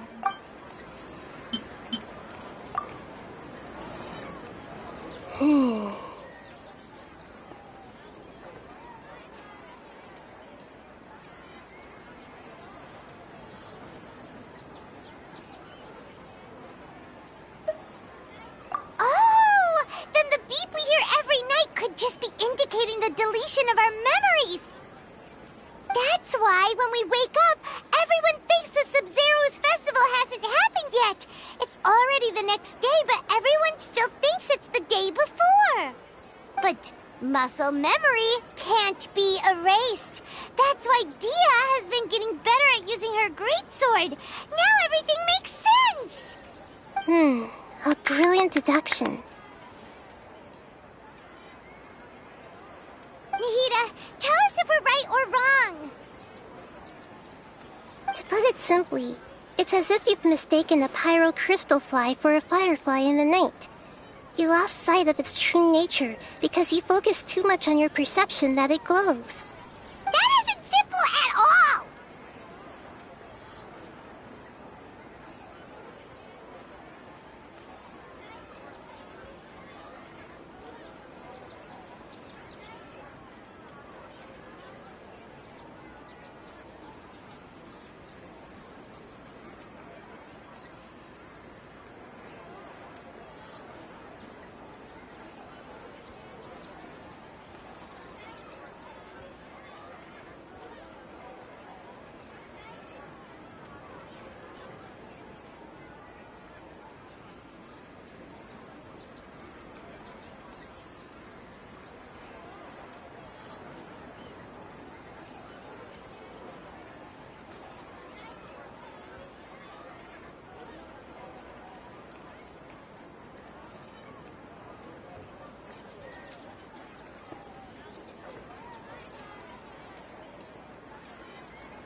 Why don't you go talk to Miss Dia again? You might learn something new. Right! She did help us find our latest clue after all. Let's go!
There you are.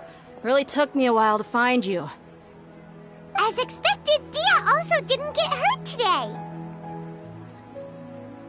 Get hurt? Why would I? Don't underestimate me. Well, you're still getting used to your new greatsword. Huh. Truth be told, I also think it's pretty strange. It just suddenly felt so familiar in my hands and... wait a second! How did you know I got a new greatsword to begin with? I didn't tell anyone about it.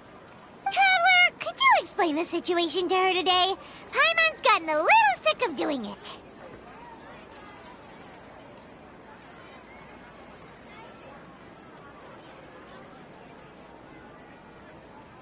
Oh, that works!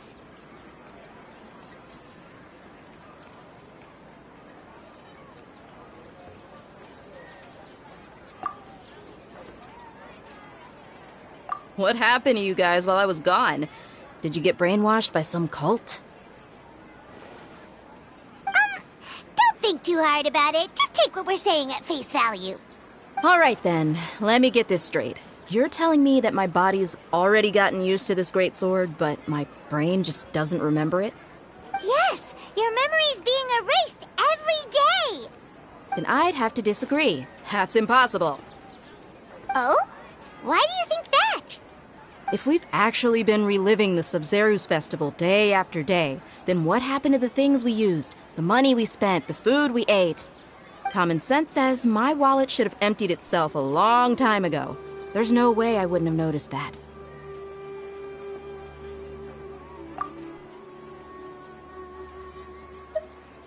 Right! They could use the Akasha to record what everyone did that day, and then use the city's resources to replenish everything! It's not very likely, but it's also not impossible. No, it is impossible. I've got proof. You have proof? Where?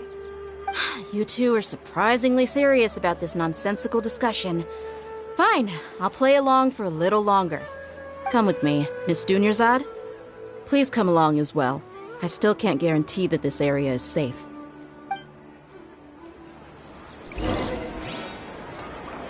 Paimon can't believe it's Dia who wants to show us something this time. 2 days ago, we were the ones taking her to see Dunyarzad.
This is it.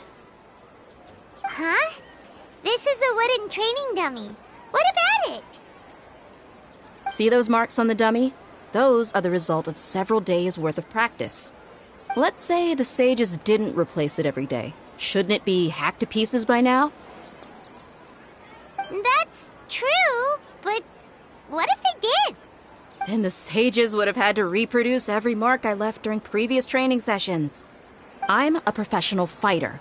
My martial school has always emphasized the importance of refined control. The force, angle, and entry point of each strike is calculated and deliberate. That's why I remember every mark on the dummy, as well as my state of mind as I made each strike.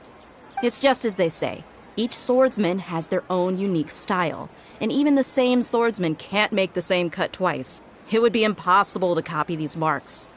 Is it really impossible? What if they used some fancy machine to carve every single mark? People often say that a camera's photo can never replace an artist's painting because the former has no spirit to it.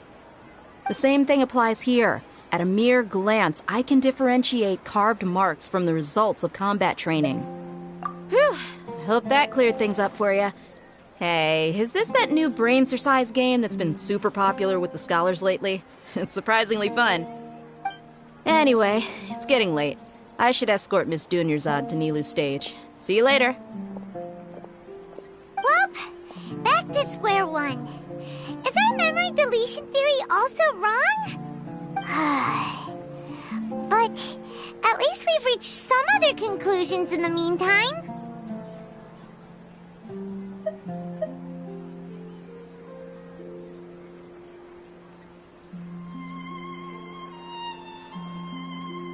Yep, that's true.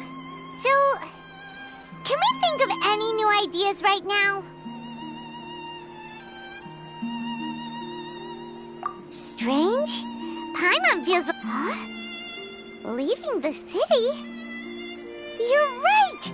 It's really strange how we never thought of such a simple solution! Many things should become clear if we can confirm the flow of time outside of the city. Paimon can't believe it!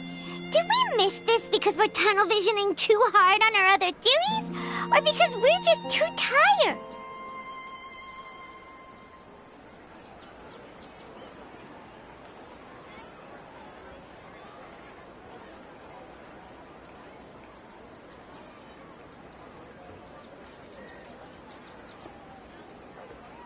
How about we go back and ask Nahida? Maybe we've forgotten something about leaving the city.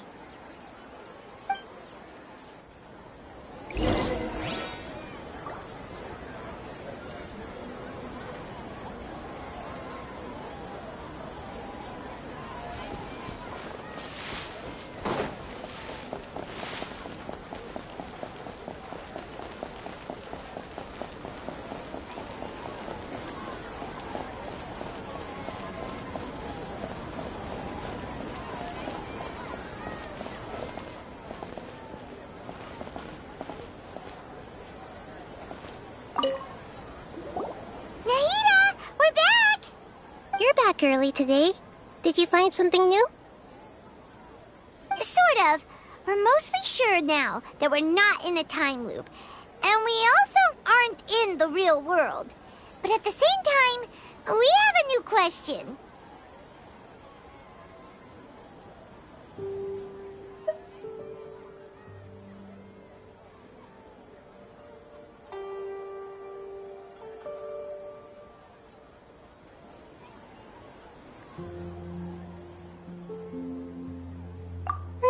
Leaving the city. As far as I remember, you've mentioned your plans to do that twice before. We did? But we don't remember anything. What happened after we talked about those plans? What did we say when we got back? Let me think. I don't think you ever actually told me what the outcome was. Oh, it's probably more accurate to say that both times you never came back the whole night. But you two sometimes stay out the entire night anyway, so at the time, I didn't think too much about it. It is true that sometimes we lose track of time during our investigations. before we know it, it'll already be the next day. But still, neither of us remember anything about leaving town. Really? That's kinda strange. In theory, I should have already awakened all your memories.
Yep, something here's definitely fishy.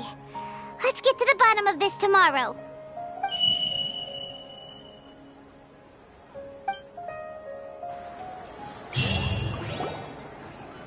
Our memories are back!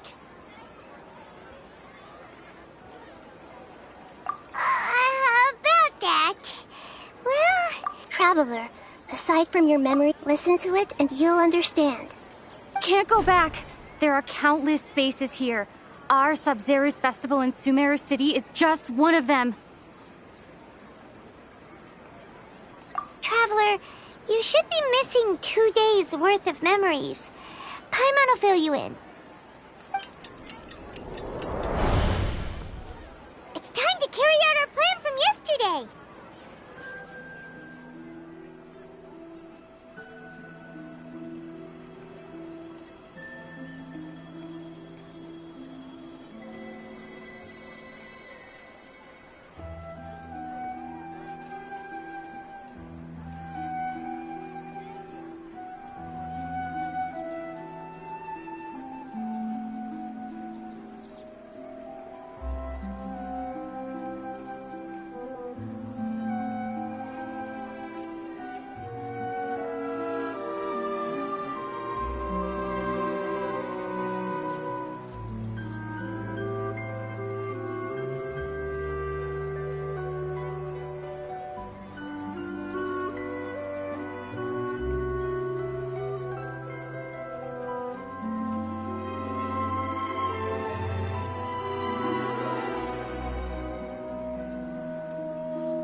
Okay, let's go!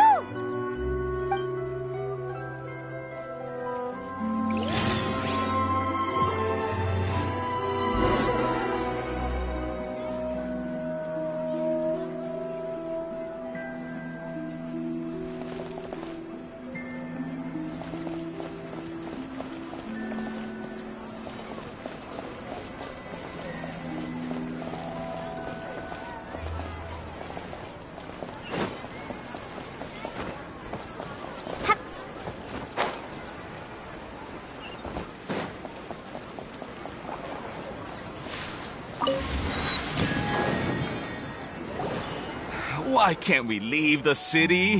What is the Academia up to now? Don't ask me. It's not like I can tell you anything. This is a direct order from the Grand Sage. Just wait until tomorrow. I have a real emergency. My goods have already arrived at Port Ormos. If I don't hurry, they'll be stolen. That's your problem. Make sure you make a request in advance next time. But it's not like you can just predict business matters in advance. It looks like the Academia already announced a lockdown for Sumeru City today.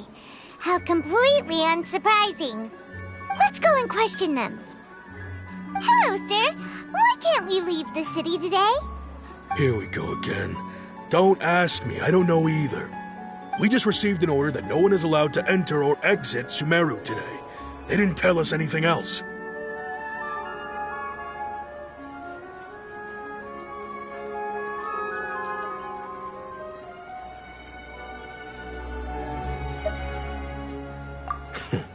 Angering me won't get you anywhere. If I had that kind of insider info, I would have left this stupid post long ago. It looks like he really doesn't know. If we can't get anything out of him, let's take matters into our own hands. Why don't we climb over the walls? Those guards can't be everywhere at once. This is a good spot, and the guard hasn't noticed us at all. Let's hurry! Huh? Why? Are you going to leave Paimon behind?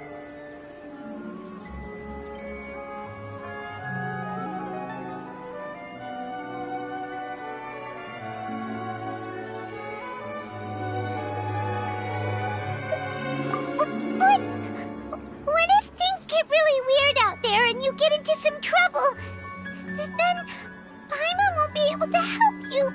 Oh, Paimon knows that Paimon can't do much, but we've always been together, haven't we?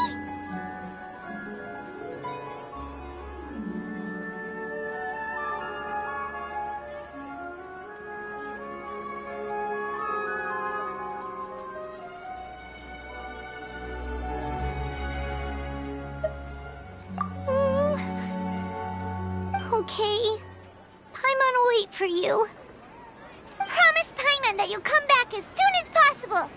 And please, be careful.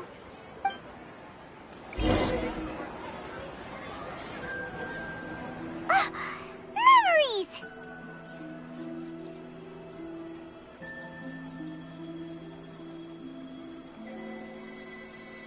Traveler!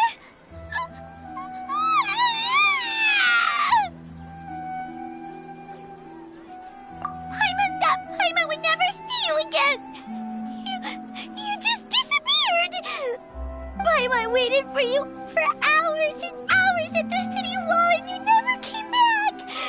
You promised Paimon that you were only taking a quick look! Paimon, calm down. She's here now. I don't think she understood what you were saying.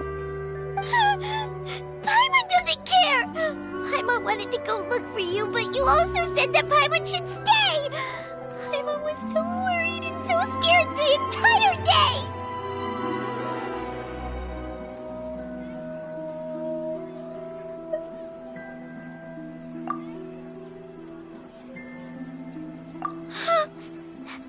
Okay. Paimon will forgive you. The most important thing is that you didn't actually disappear.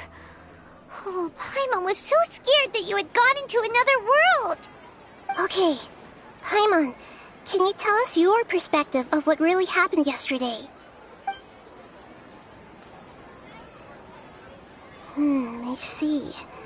Using two people's different perspectives. After that, you left the city. Paimon kept her eyes on you the whole time, but then you disappeared in an... No way! Paimon was watching you with the fullest attention. What's your perspective, Traveler?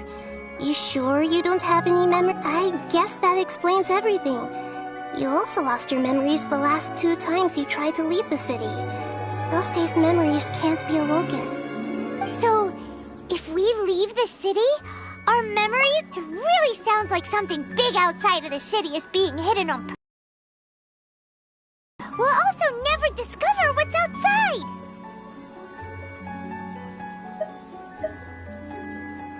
Something like a message?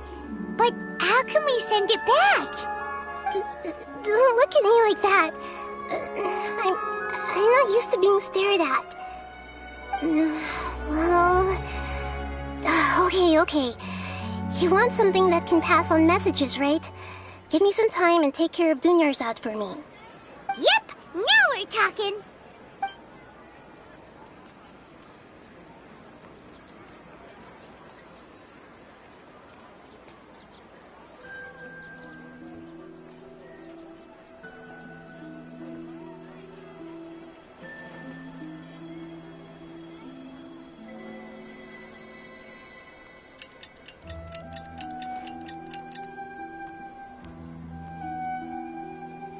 I'm done. Here you go. What? Isn't this just an Akasha terminal? I made some little changes. Akasha terminals are already capable of sending messages. I just tweaked it so that it could connect to any node. To make something like this? Nahida, you really know the Akasha like the back of your hand. Anyway, we can use this now to record a message, right? Yep. I'll help you save the messages. It should be pretty easy to use. I just can't guarantee the user's status and signal coverage when they're outside the city. We'll never know until we try. At least we're taking the initiative. Let's go then. Let's expose the... All right. Paimon isn't as worried about... Okay. See you tomorrow, Traveler. That covers everything that's happened so far.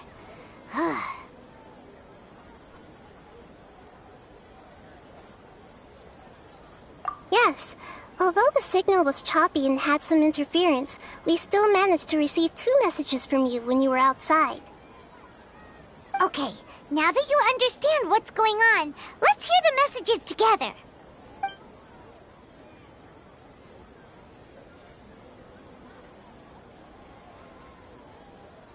Can't go back. There are countless spaces here. Our Sub-Zero's festival in Sumeru City is just one of them. I've entered another space. Before me are flowing sandstone and howling fish. Impossible and surreal sights. All these spaces are empty, except for the occasional ones that contain mute puppets rather than people. I can't sense any human presence.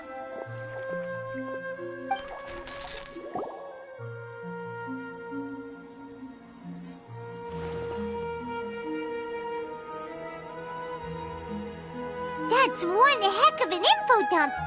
It sounds like you left the Sumeru city space when you set foot outside of the walls. But everything looked completely normal when Paimon was looking out from the inside. That's unbelievable. And if we take your word for it, the other spaces all had very weird contents. There's another part here. I only received it last night. These spaces have been disappearing, one after the other, absorbed by something like a sun in the sky. And now, even the final space has also disappeared. Behind me, a lot of spaces just appeared again from thin air. I get it now. Those spaces are actually...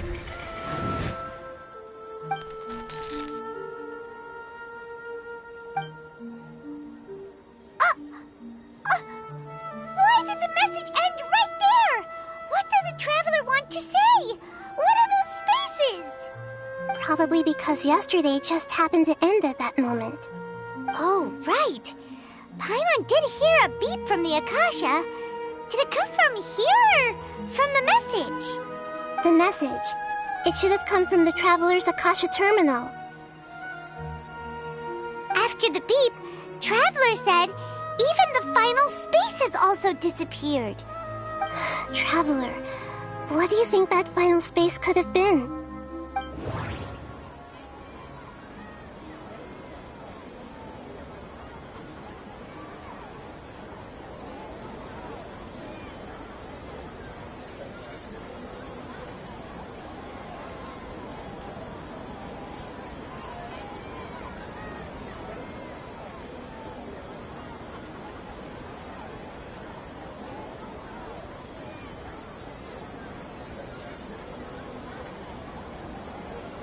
all the bizarre spaces I saw outside the city had one thing in common.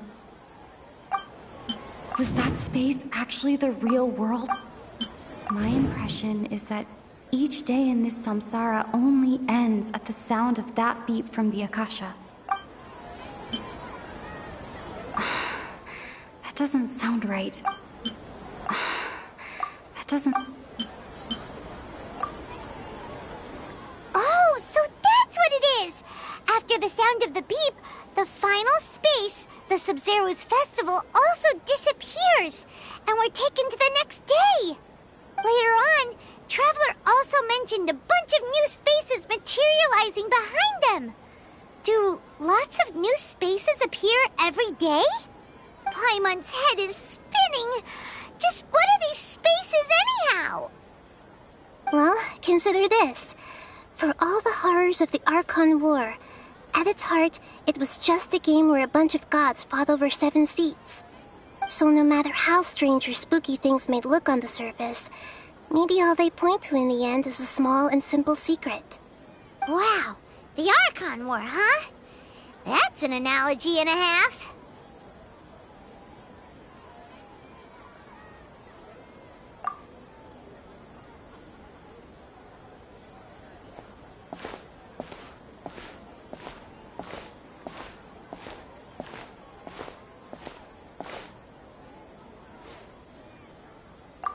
Hey, where are you going?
Do you want some alone time to think?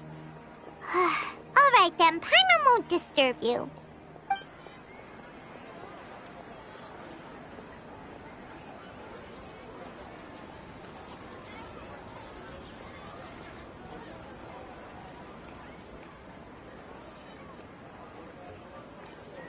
The dance of Sub-Zeros is about to begin. I'm going to go watch it.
Okay. Why don't you go ahead, Dunyarzad? We still have some other stuff to do first. Okay then. See you later.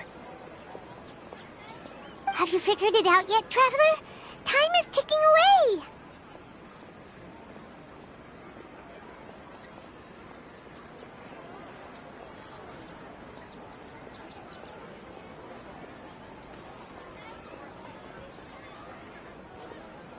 Awesome! What is it? Paimon wants to know! Oh, wait, no. Let's meet up with Nahida first. You can tell us both together. This time, we're gonna get to the truth!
You're back!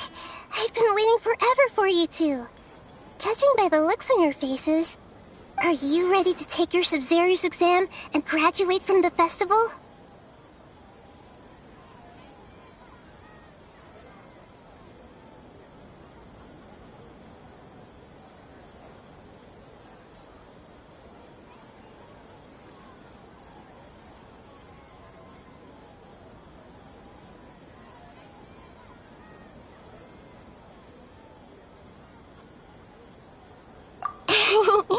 Okay, first off, have you discovered the hidden truth?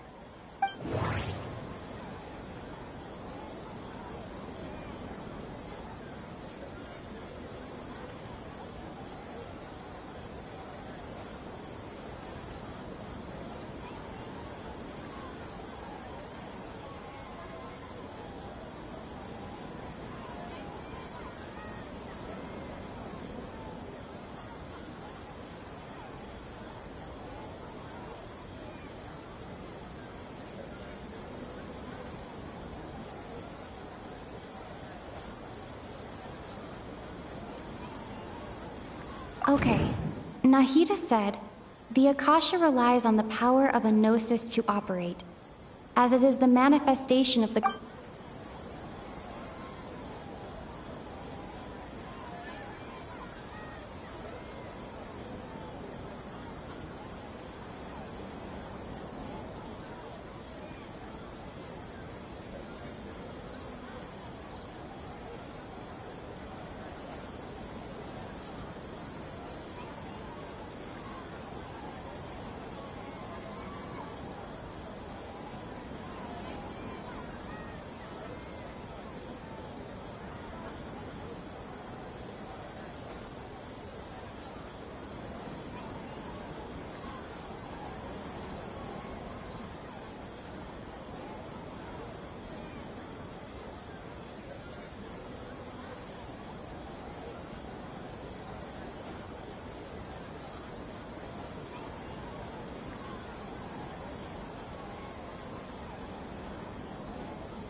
People in Sumeru don't dream.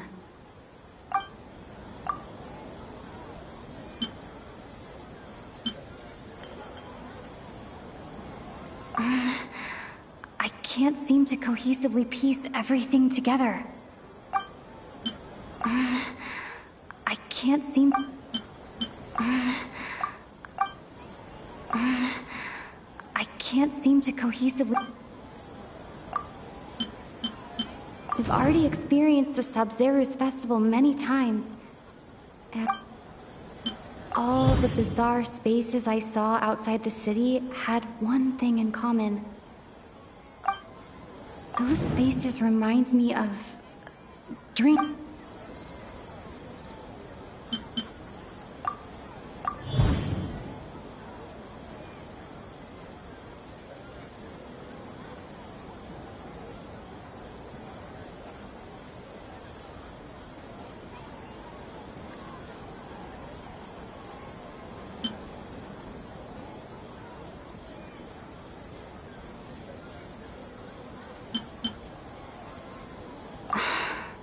That doesn't sound right. We are all in a dream. It isn't that the people of Sumeru don't dream. Rather, the Akasha is taking their dreams from them. People in Sumeru think they don't dream, but the truth is the Akasha steals their dreams without them knowing it. And those spaces with no human presence are stolen dreams without their host. That would explain why they sounded so weird when she was trying to describe them. Huh. So people in Sumeru do dream after all. In fact, we're all in one big dream together right now. Correct answer. Now, how did you conclude that the Akasha is capable of this?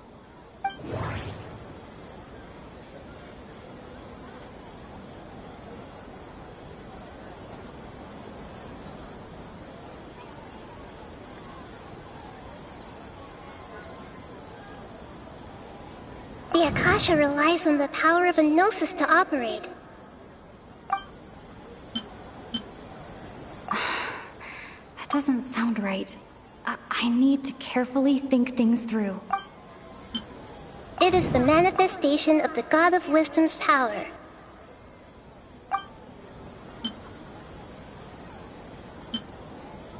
Oh, okay. Those dream-controlling creatures in the forest also get their power from the Dendro Archon, right? That would explain why the Akasha has the ability to control people's dreams, too. But is stealing everyone's dreams really how the Akasha compiles their wisdom? Isn't there anything more to it than that? Dreams are fantastical, complex, and full of imagination. People's brains are the most active when they're dreaming. In other words, dreams are rich bundles of human wisdom. So, in other words, the complete opposite of how Hypatia understood it. Paimon remembers her saying that the sages think dreams are foolish delusions, and the fact that no one dreams is a blessing from Greater Lord Rukkhadevata. So it was all a dirty trick? The real story is that the sages from the Academia are using the Akasha to steal people's dreams for their own use, huh?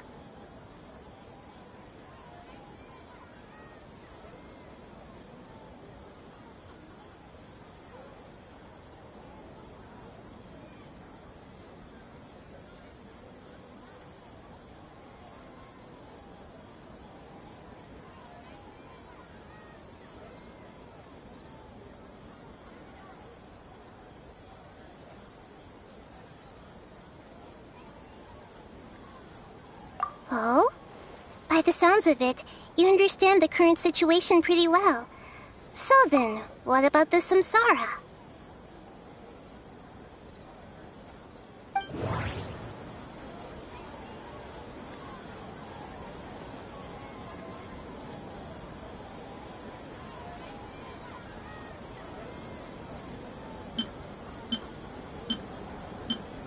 We've already experienced the...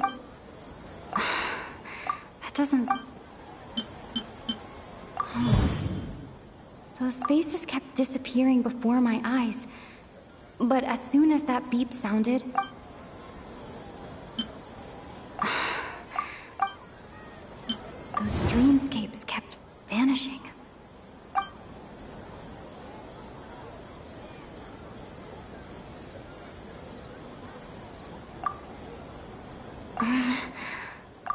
can't seem to cohesively...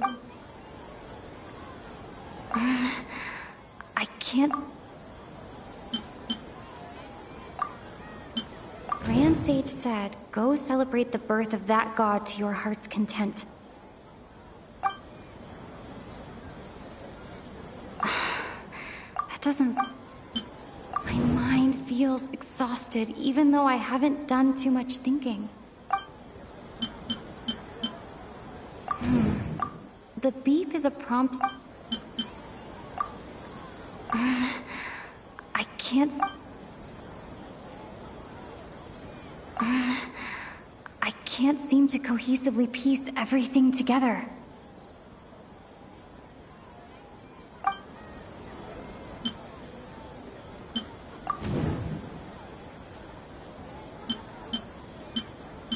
Those dreamscapes kept vanishing. That doesn't sound...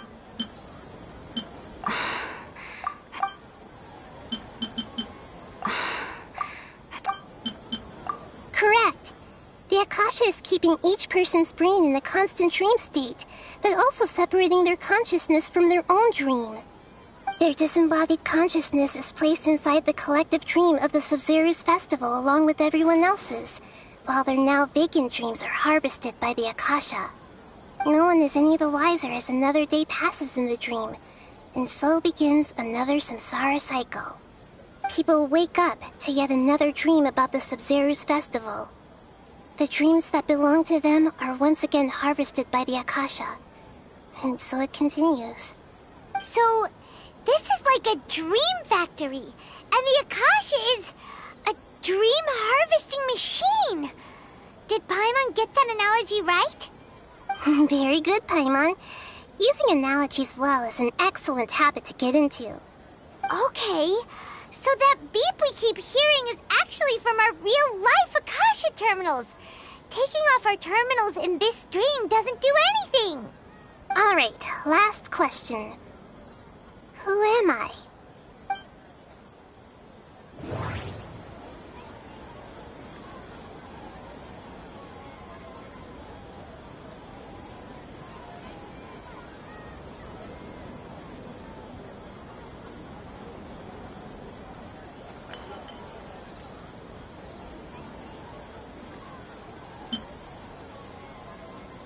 Now that I think about it...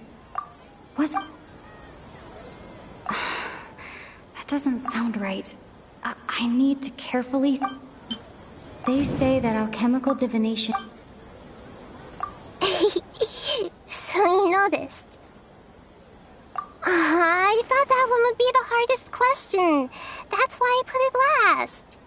That wasn't hard at all. Even Paimon guessed that.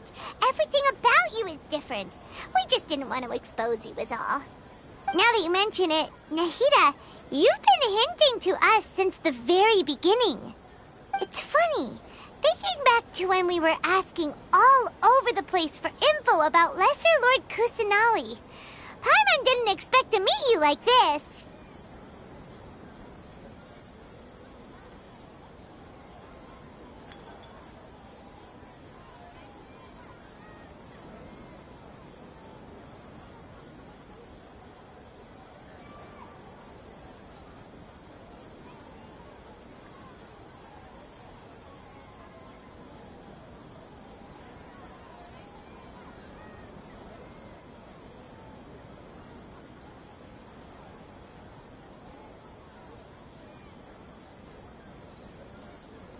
Yes, those can wait until we're back in real life. On the other hand, I'd be happy to answer any more questions you have about here and now.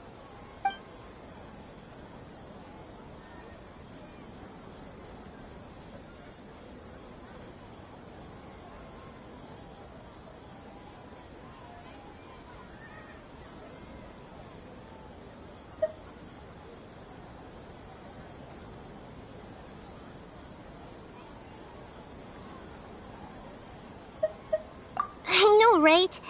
Why did they have to base this dream on my birthday? Could it really just be a coincidence? Even you don't know the reason? Wow, now that's strange. The Academia sages are determined to harvest lots of dreams in a short time, no matter the cost. They have to be up to no good. Unfortunately, I don't know anything about it. Traveler, do you have any information?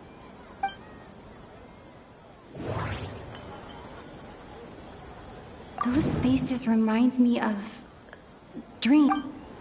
That doesn't sound right.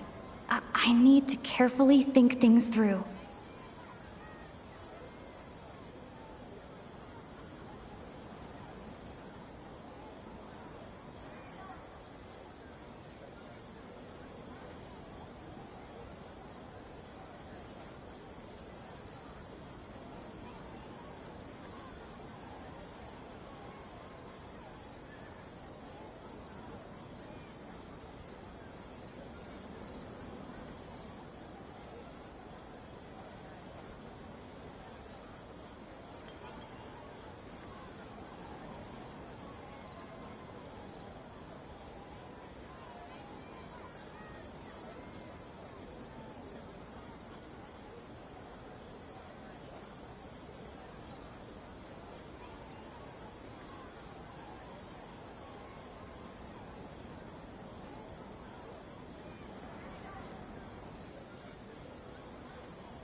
Grand Sage said, go... Celebrate the birth of that god? Could it mean...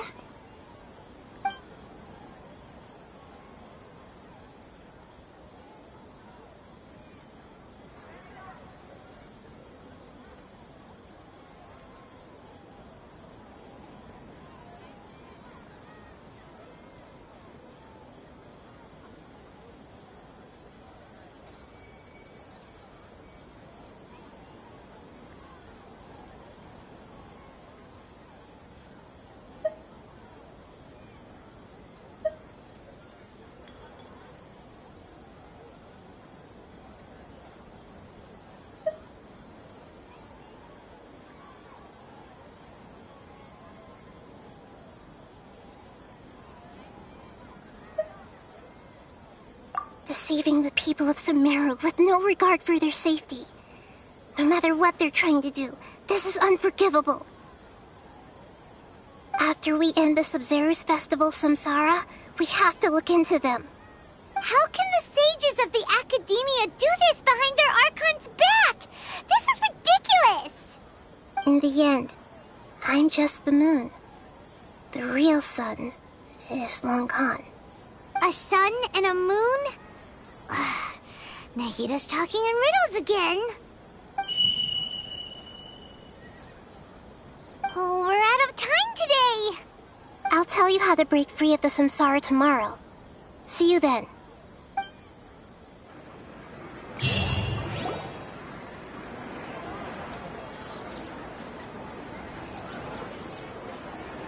Good morning, Nahida. Wait. Now that Paimon remembers everything, should we instead say good morning, Lesser Lord Kusanali? Hey! What's wrong, Nahida? You don't look too good.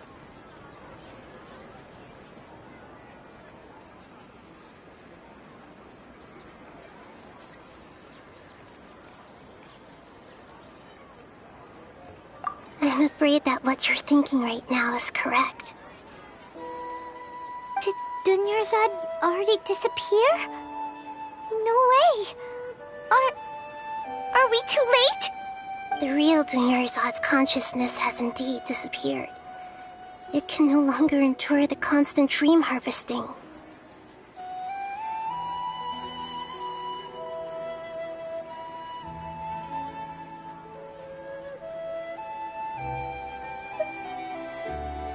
Paimon can't believe it. Wait, so what about that other Dunyarzad? Just what is she? Is she also going to disappear? She's actually something like a puppet, but not completely. The real Dunyarzad's consciousness could no longer keep playing her role in this dream. So another Dunyarzad appeared to replace her in the dream. Just like the grass and the trees, that Dunyarzad is just a building block of the dream that helps to keep it going. But personality-wise, she's nothing like the real Dunyarzad. Puppets are stiff, and can't copy a living person's vitality. After all, they're just there as filler. You know, speaking of which, the old Dunyarzad might not have been too different from a puppet. Dunyarzad truly believed that she met you within her consciousness, and it was you who inspired her. So you do remember her after all. Yes. Back then, her family was overly protective of her. No one cared about her personality or thoughts. It was as if she only lived to stall her Elazar. I just gave her a little wisdom so she could look at life in a new way. So that she could be her own person. But even so, she still...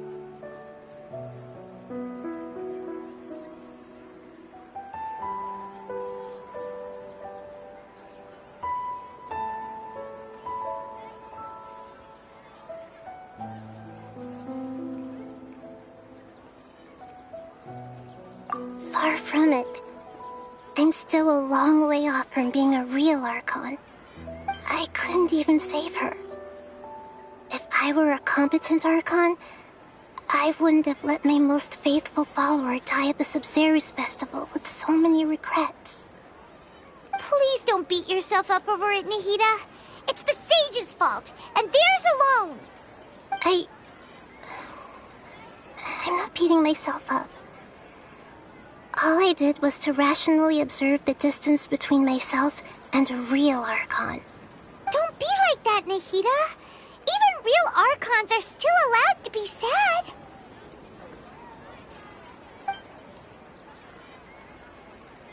To prevent more tragedies like this, we must end the samsara as soon as possible. Great, but how do we do that? Although the Sub-Zero's festival dream is under the Akasha's control, only humans can dream. Even the Akasha is unable to create them. That means this dream belongs to a host who created it.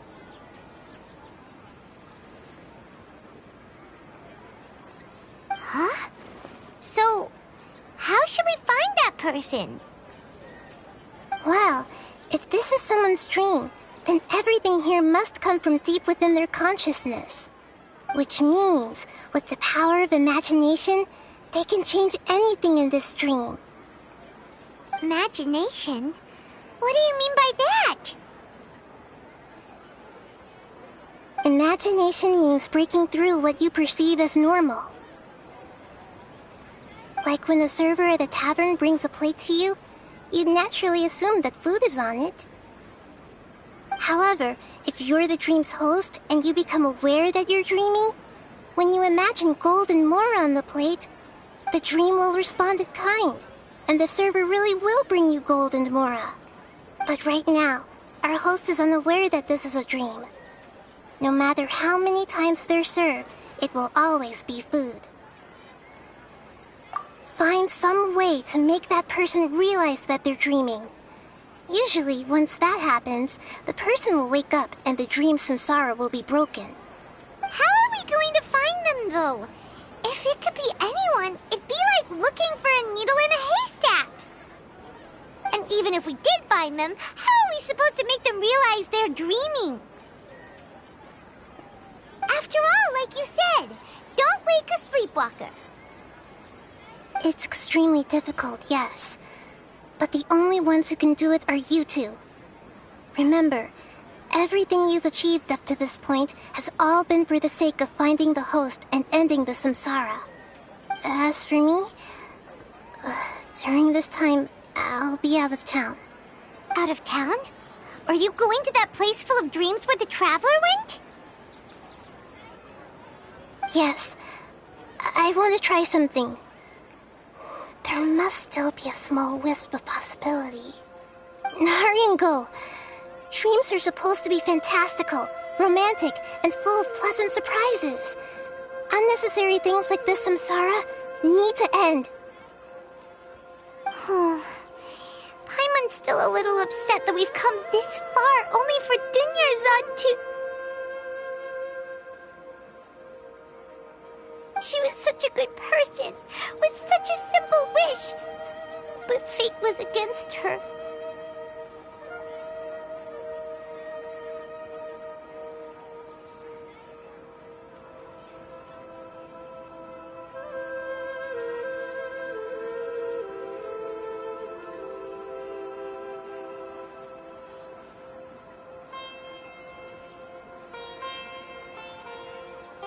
Yeah.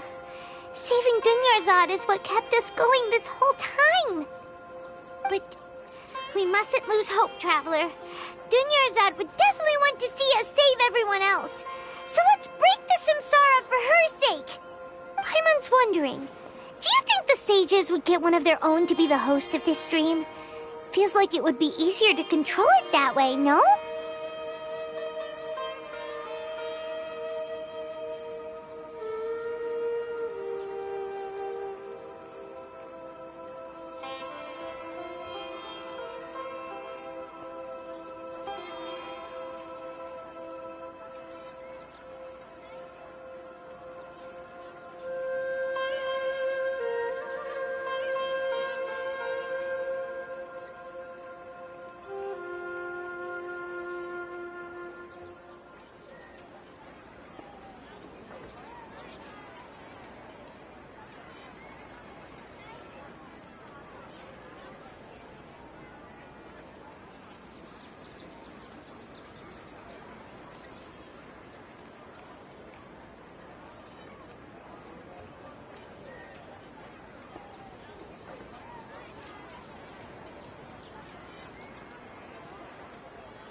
Huh.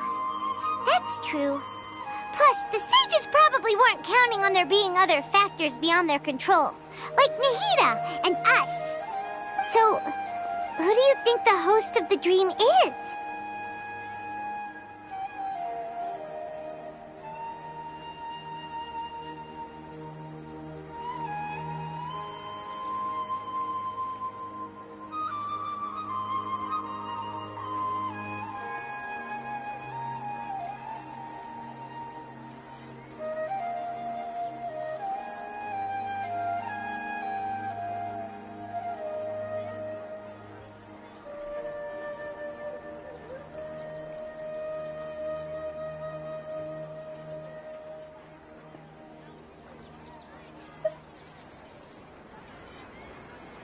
Oh, that would make sense! Ferris, the Knight of Flowers, is a symbol of the whole Sub-Zero's festival, right? Pretty core character. Let's go ask him some questions, shall we?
You're back.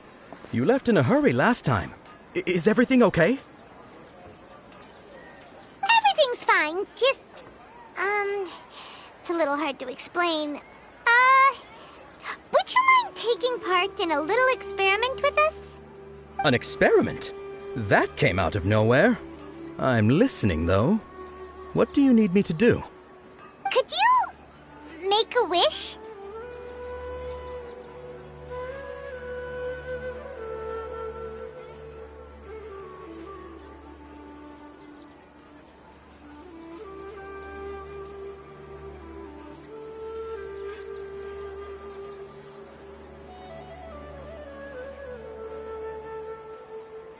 You want me to make a wish? Is that a new Sub-Zero's festival tradition or something? Less questions, more wishing! Okay. My wish. Okay. I'm a little nervous saying this out loud, but I want Miss Dunyarzad to be happy. Oh. I noticed earlier that she looked a bit down, and she wasn't really talking to anyone. She just doesn't seem like herself. She's always so gentle and kind, and all the kids love her. I've also wondered if the reason she asked me to be Fairest Knight of Flowers is because I'm special to her, or something. So, you have a crush on Dunyarzad? Oh, is it that obvious? After what I just said, I guess it is. When she placed the hat of the Knight of Flowers onto my head, she said to me, I want everyone to have a happy Sub-Zero's festival. What she didn't realize was that I'm not that interested in how everyone else feels. In that moment, I just wanted to be her Knight of Flowers for the rest of my life. 50 years, 100 years, I'll serve her till the end of time.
Okay, yeah, that was a bit much.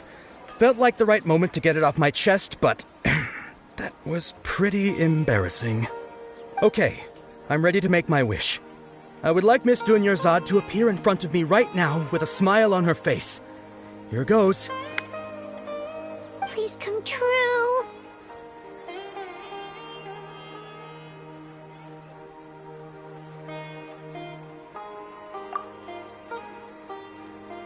I'm gonna open my eyes.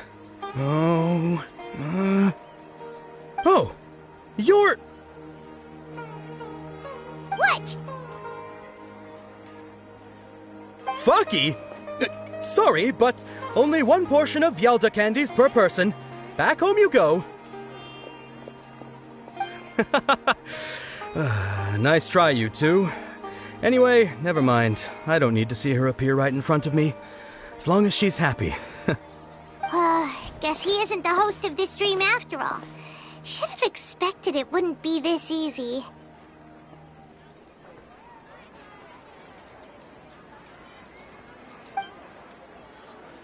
It seems like everyone who knows Dunyarzad loves her, but none of them has any idea that she...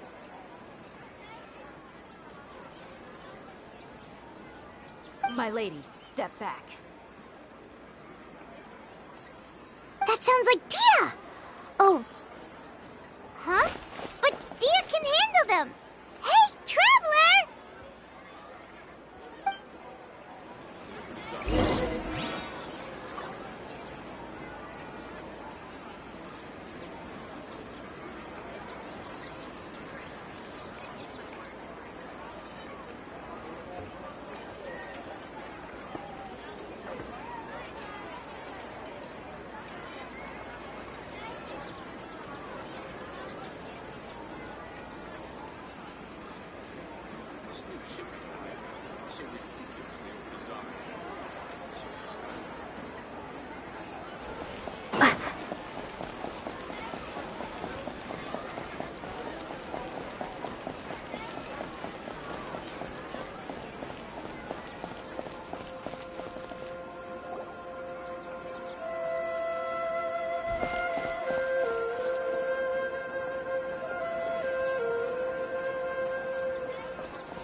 Oh, it's you. Great timing.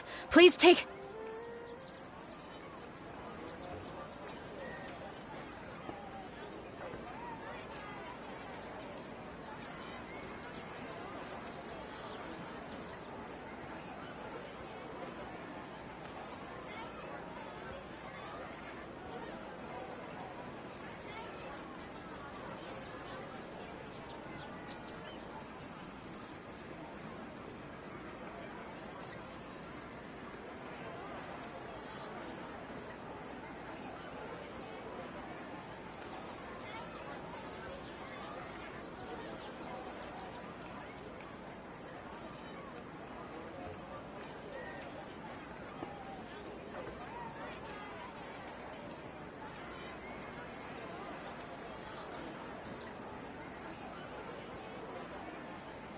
Hey, this is my job. The homie Yannis pay me, not you. You... fine, alright. Knock yourself out. Why are you so worked up anyway? It's not like I don't trust your fighting skills. Anyway, watch yourself.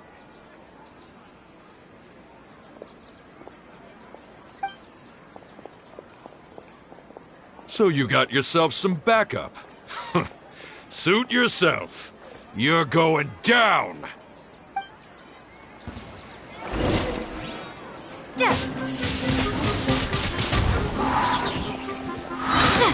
Prepare to be blown away!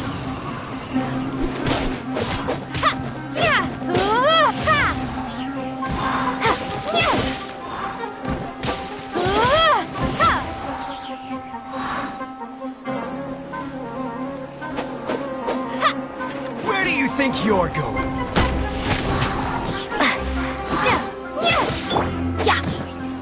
Get out of here! Take cover! Why do they never miss?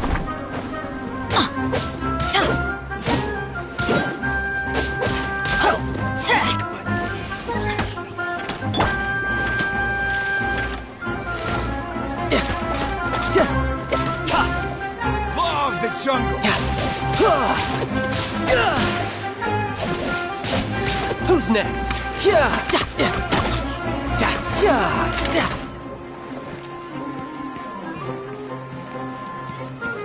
Law of the You can jungle. run, but you can't hide. Windblade! I'll be back. Traveler, were you just taking your anger out on those guys?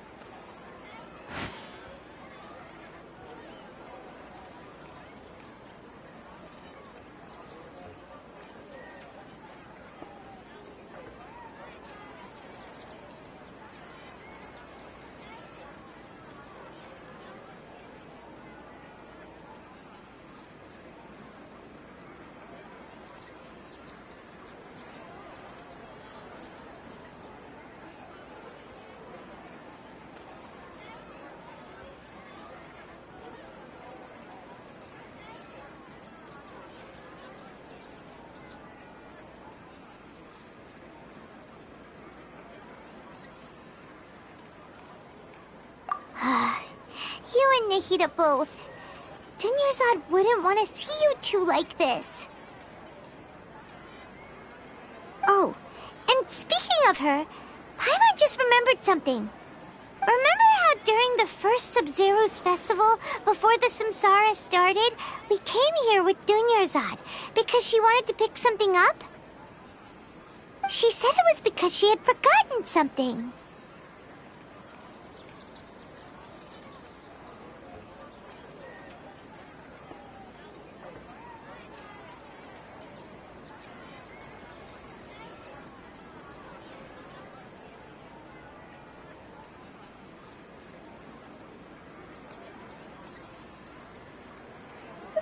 Okay, so Paimon's memory is working so far.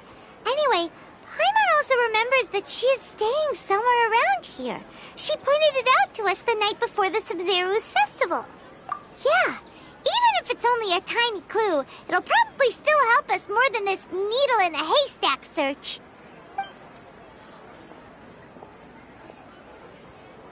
This is the place! It's rude to enter other people's spaces without permission, but desperate times call for desperate measures! Hey, the windows are unlocked! Okay, Paimon's gonna take a peek inside.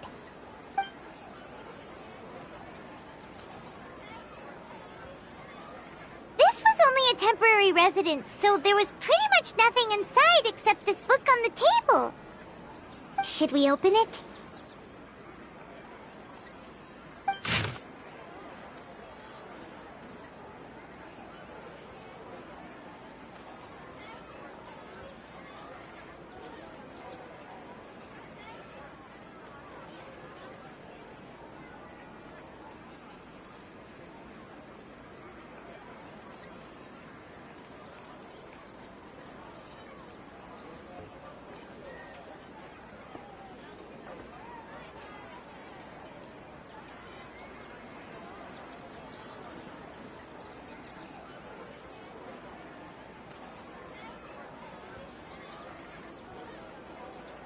Wow, Dunyarzad wrote all of this.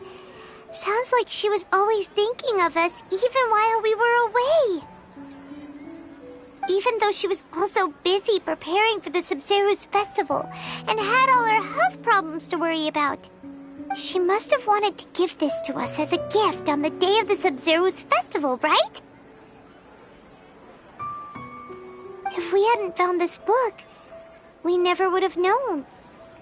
But now that we know, we can't even thank her.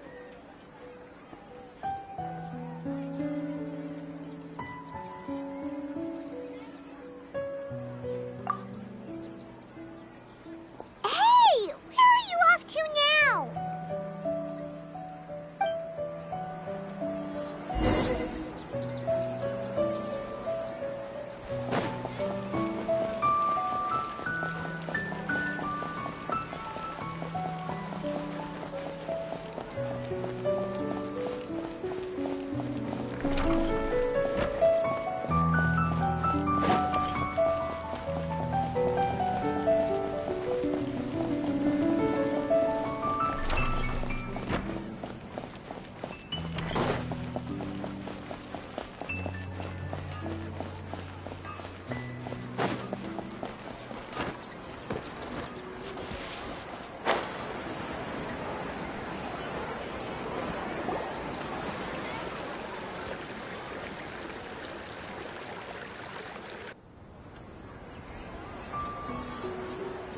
It's Dunyarzad's puppet.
traveler.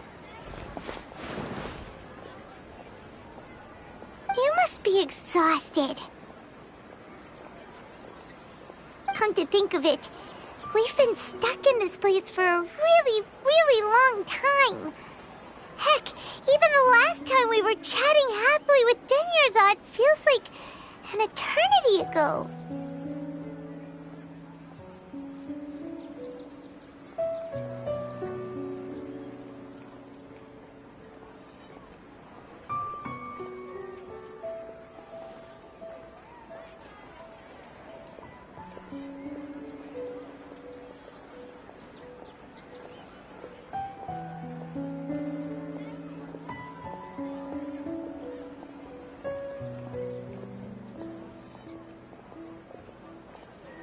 Paimon still remembers when we were sitting here, and the way her eyes sparkled when she talked about Nilu's dance of Sub-Zerus.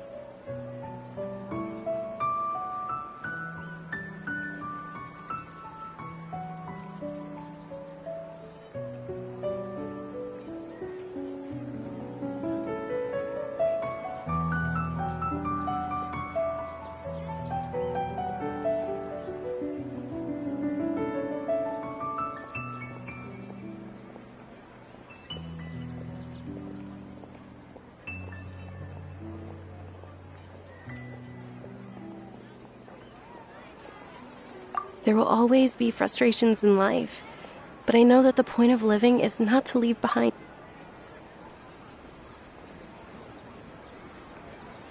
That was what the real Denyarzad said, wasn't it? Does that mean...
Yes, traveler.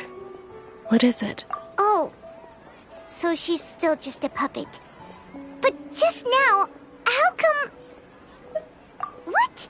Where are we going this time?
If you continue to resist, we will have to order an investigation into every single event organizer.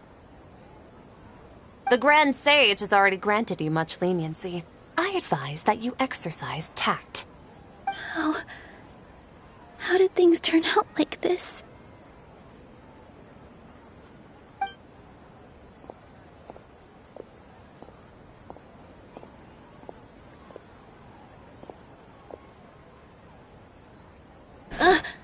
Traveler? You don't have to get involved. He's a sage from the Academia. I don't want to drag you into this. Traveler? Traveler? What the heck are you doing? If you get arrested by the Academia, that's another day gone to waste!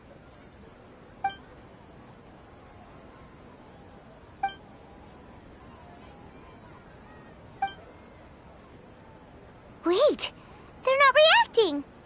Have they been scared stiff?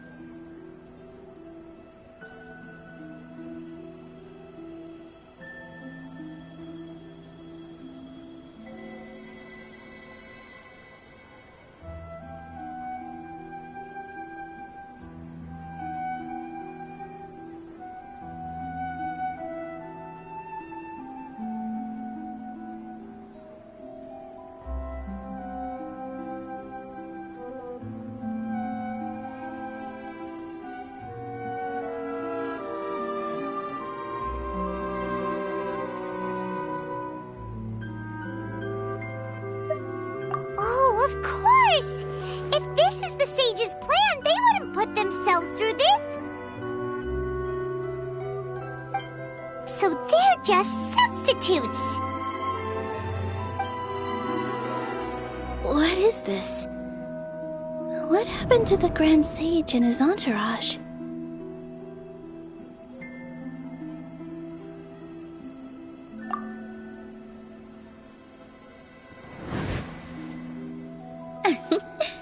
Like I said, they symbolize the goddess of flowers. It's just a shame that all the real Padisarahs went extinct after her death. Yes. The Greater Lord brought forth new Padisarahs in memory of the goddess of flowers. But she ultimately could never truly replicate that beautiful shade of purple.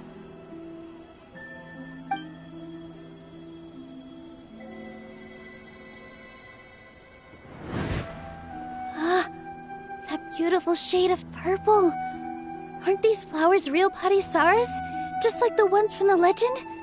I didn't even notice. Tanyarzad, did you find these? But didn't you just say all the real flowers went extinct after the goddess of flowers passed away? So, Al? Yeah. What's going on here?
Huh?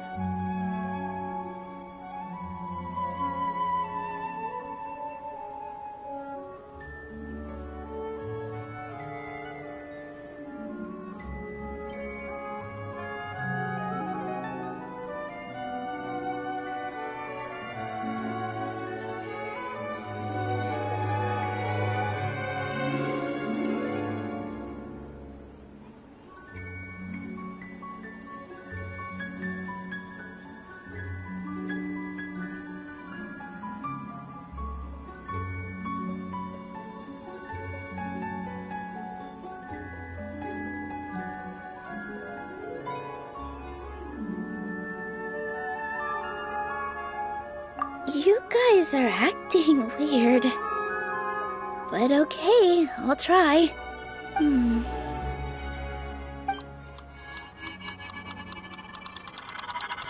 Hey!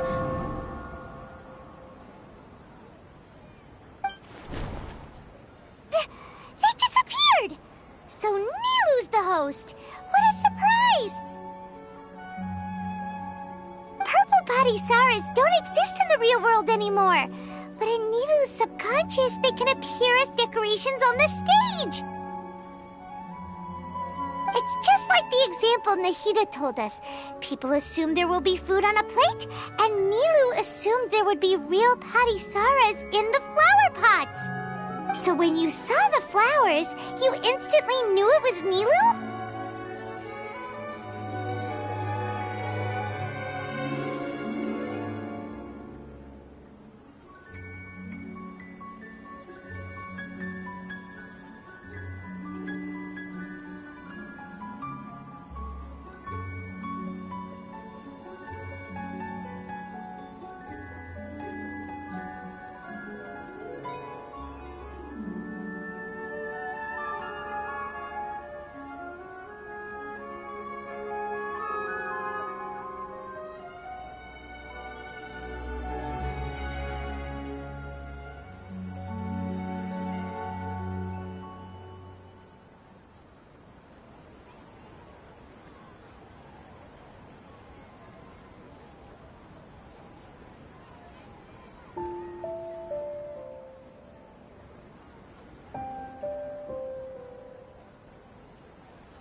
supposed to become aware that they're dreaming?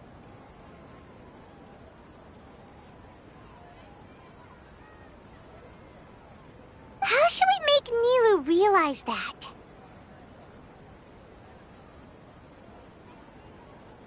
Am I dreaming? Huh? So I'm right. Is this Lesser Lord Kusanali responding to our celebration of the Sabzeruz festival?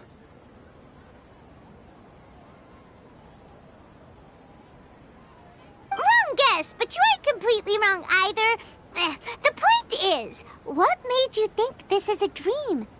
As far as you know, people in Sumeru don't dream, right? Yeah, but have you heard the tale of the first sage?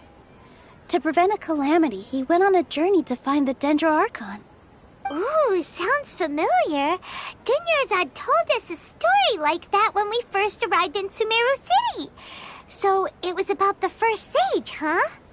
Yep, but in the part you heard, he hadn't become the first sage yet. There's more to the story. His piety and wisdom were acknowledged by the Dendro Archon, and she finally gave her blessing to him. All kinds of spectacular scenes appeared in front of the first sage, as if all the knowledge in the world was being painted onto a canvas right before him. He was captivated. After who knows how long, he mastered all the knowledge he could comprehend. Afterward, he said to the Dendro Archon, "I miss my parents, my wife, and my children. I've been away from home for far too long. They must be worried." The Dendro Archon smiled. The next second, the sage found himself lying in his bed, as if he had just woken up from a dream. His wife, lying next to him, said, "You're off to search for the Dendro Archon today, aren't you? Have a safe journey, my love." In the end, the first sage took care of many disasters in Sumeru City, and founded the Academia. What a happy ending. So, the first sage was dreaming ever since the beginning of the story? He never went on his journey? Yes, but his faith and determination were conveyed to the Dendro Archon, so she blessed him in the form of a dream. Paimon understands where you're coming from now. That's a really interesting connection. But we really gotta wake up soon, like the sage in the story!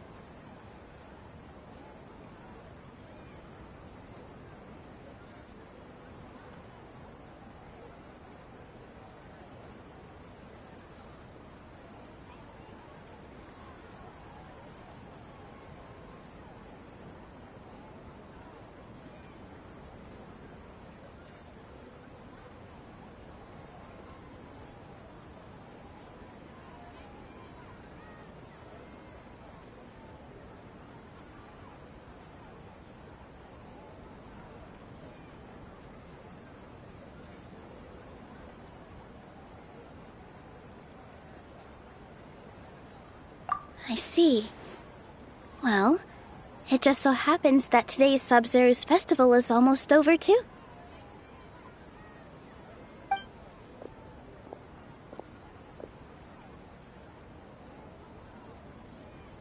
Since we're in a dream, let's make this final dance of Sabzeruz as beautiful as we can.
The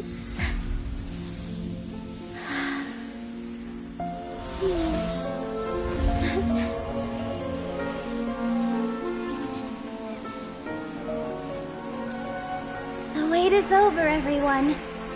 I dedicate this to our god, the Dance of Sub-Zerus.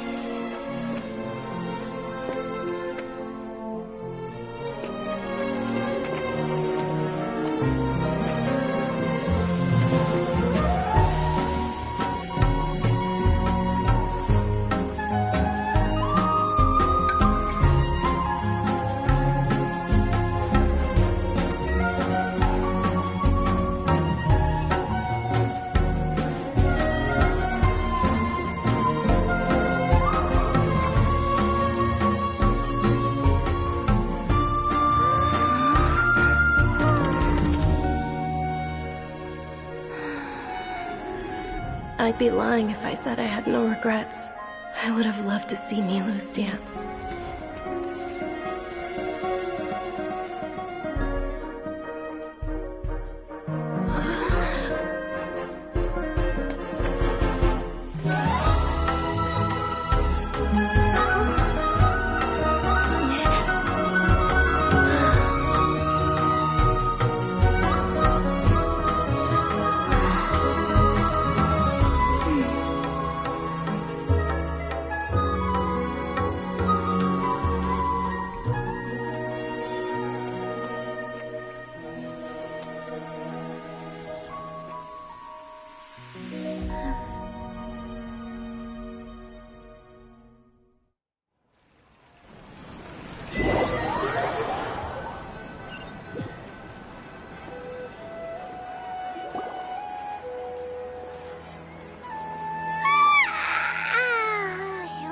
Good morning, traveler.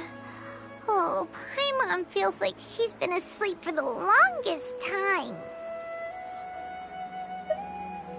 Paimon's head feels super heavy. Did we oversleep? Do you even remember going to sleep last night? Paimon thinks it was after the Sub-Zerus festival. The Sub-Zerus festival! Have we finally escaped from the Sub-Zero Samsara? Quick! Take off your Akasha terminal!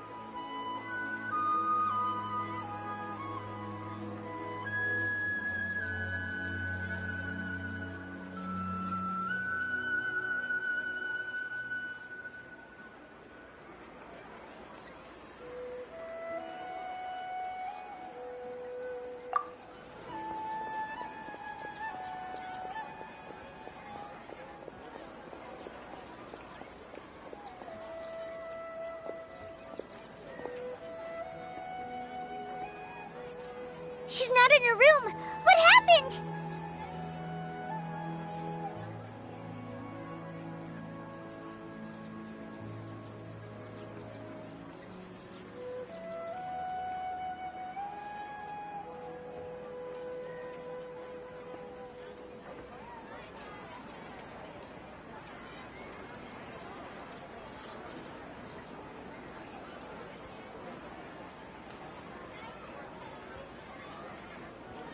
Huh? What usual spot?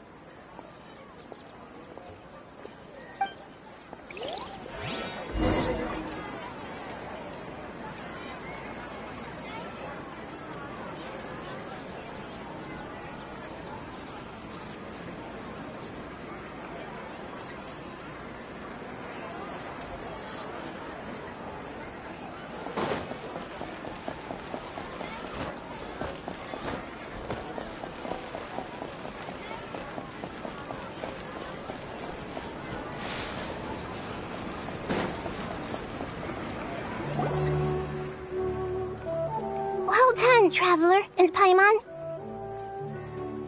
And thank you, Dunyarzad, for organizing the Sub-Zerus festival for me. I'm sorry, who are... Dunyarzad! You're okay! Oh, Traveler Paimon. I have something amazing to tell you.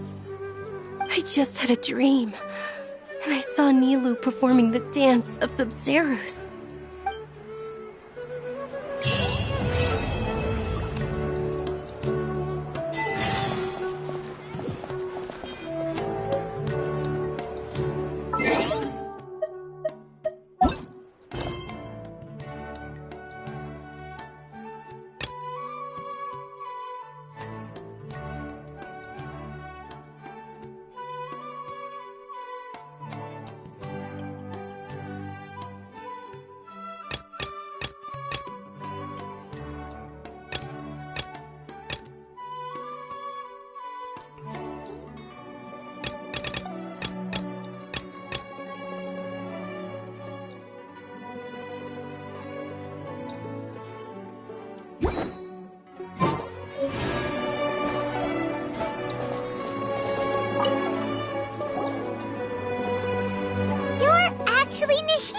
aren't you?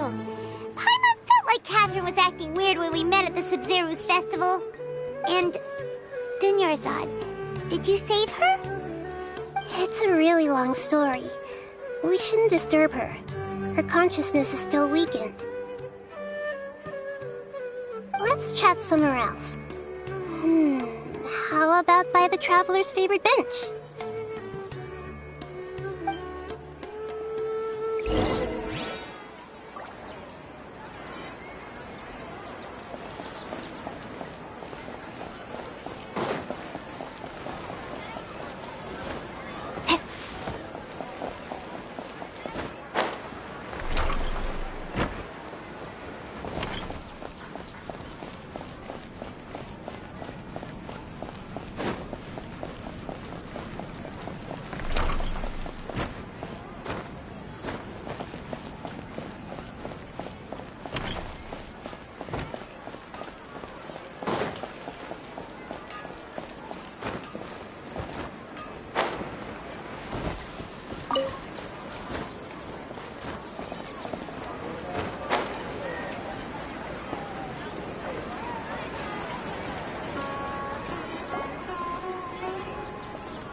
About Dunyarzad first.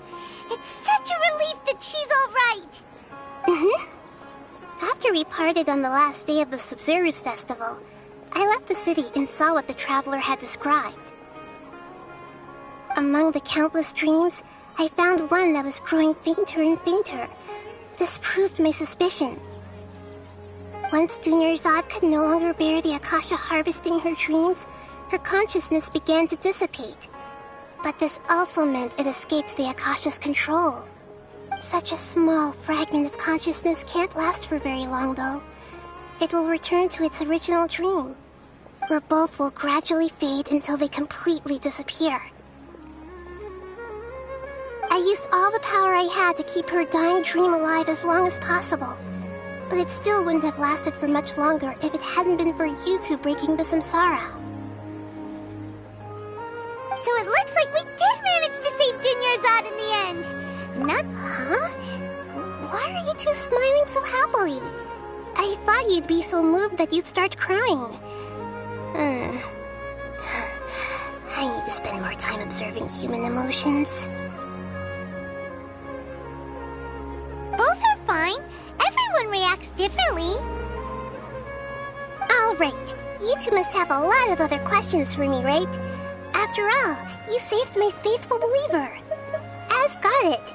I hope my answers were satisfactory, seekers of knowledge.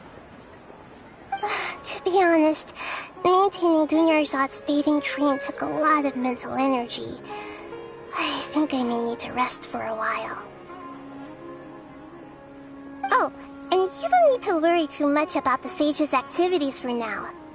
The Akasha won't be able to conduct another project on the scale of the Sub-Zero's samsara in the immediate future. Go and get some sleep. Leave everything to us. What a relief. This is truly the most exhausting birthday I've ever had. Traveler? Paimon? Why am I here? Do either of you know? Maybe you were sleepwalking. You know you can't wake up a sleepwalker. We happened to walk by, so we thought we'd wait for you to wake up. I see. Huh. I should visit my maintenance personnel sometime. Oh, I'm fine. I better go. Thank you.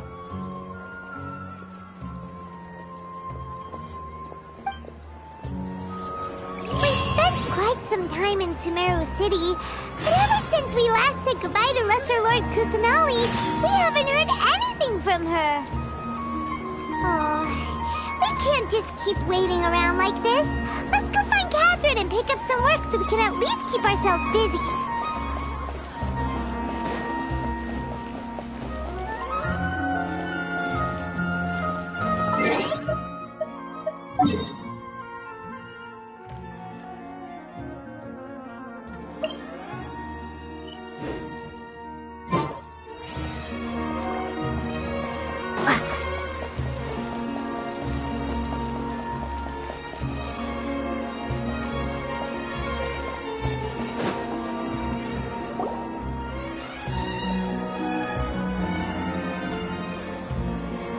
Astra Avisask. We meet again, you two. Hi, Catherine. Do you have any commissions for us today? Commissions, huh? Let me think. Oh, how about this? Please attend the Academia's Academic Symposium this afternoon and recite a love poem on stage. Wait, say what now? And if possible, please also use your camera to capture the reaction of the audience upon finishing the poem. Huh? What kind of commission is that?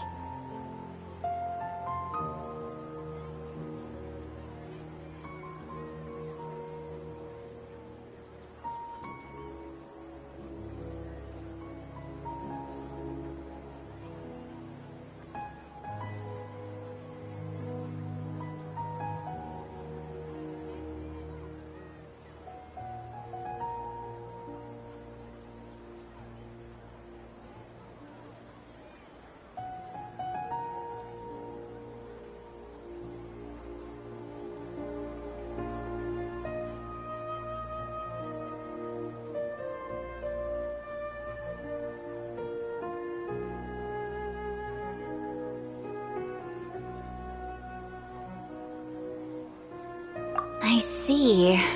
It appears that you're not interested in this commission.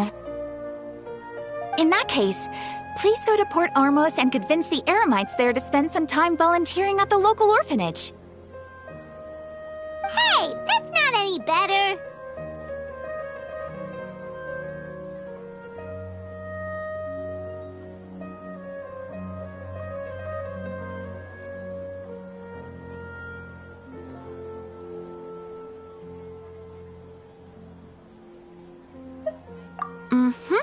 I'm sure the mercenaries will have some interesting reactions as well. Paimon's gotta ask. Just who exactly has been submitting these commissions to the Adventurers Guild? Oh, the commissioner? Well, actually, I just wanted to see the two of you in action. Was it so obvious? I was hoping you would actually take one of those commissions. That kind of chance to observe humans doesn't come by often. Ah, so it's Nahida. Paimon just knew Catherine wouldn't crack those kinds of jokes. When did you get into her head? From when she said, Ad Astra Abisask. So it's been you this whole time? Are you done resting up, Nahida? Yes. I've been sleeping ever since we parted ways, and I even had a really, really long dream.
It was another dream about the Sub-Zerus Festival, except it was a happy one. In my dream, I was sitting in the middle of a flower terrace, and everyone in Sumeru City was holding hands as they danced in circles around me. They danced round and round, and everyone looked really happy. I also got to sit on a gigantic flower carriage. Ferris, the Knight of Flowers, raised me really, really high above the ground, and I was throwing an endless amount of Yalda candies at the children. You know, Nahida, Maybe your dream is how the Sub-Zero's festival really should be. It's meant to be a joyous time where everyone gets together to celebrate your birthday.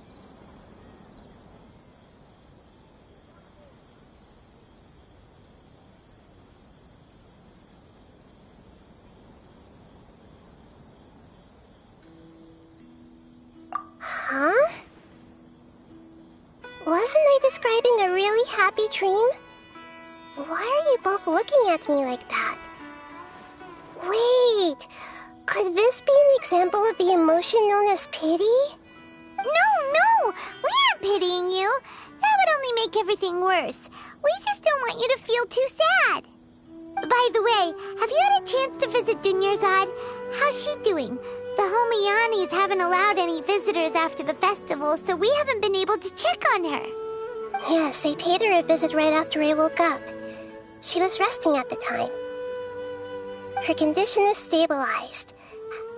However, since Elazar is a manifestation of the withering on the human body, we can only cure it by finding a way to take care of Irminsul's own withering. But for the moment, our top focus should still be figuring out what the sages are up to and what they're planning. Right. Who knows what'll happen if they manage to pull off another scheme like the Samsara of the Sub-Zero's festival? So our first priority should be investigating and putting a stop to the sages' activities. As for how we should pull that off, let's discuss it somewhere else. There are too many adventurers around here. Oh, good point. Sorry, adventurers. We're gonna be borrowing Catherine for a little while.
Let's continue our chat here. Okay, so do you have any ideas on how we can investigate the sages, Nahida? Actually, I've already done a little bit of work on that. But for now, I want to hear your thoughts.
No way, that's too risky. You mean it'd be too easy to get caught? No, it's not that. We shouldn't involve innocent students in this. A single mistake could completely ruin their lives. Doing that would be ignoring the safety of my people for my own selfish goals. How is that any different from what the sages are doing? That's a good point. Spoken like the god of Sumeru.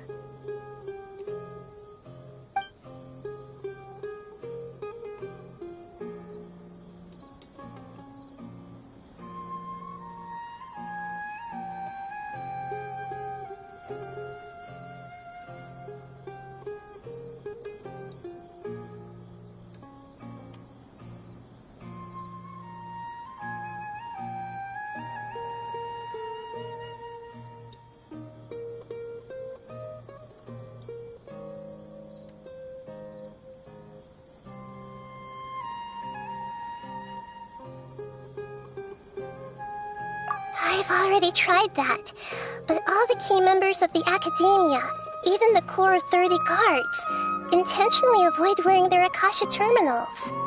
It seems that from the very beginning,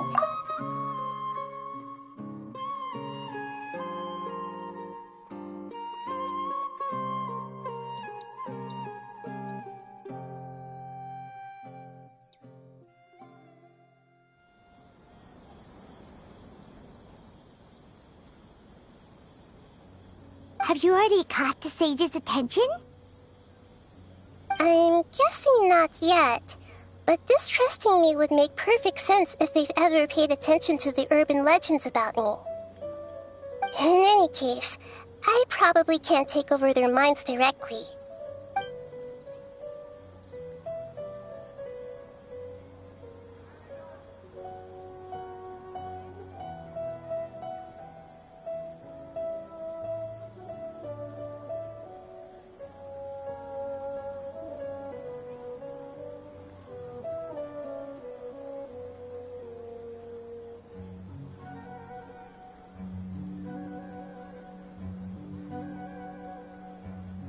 We're in the dark as of now.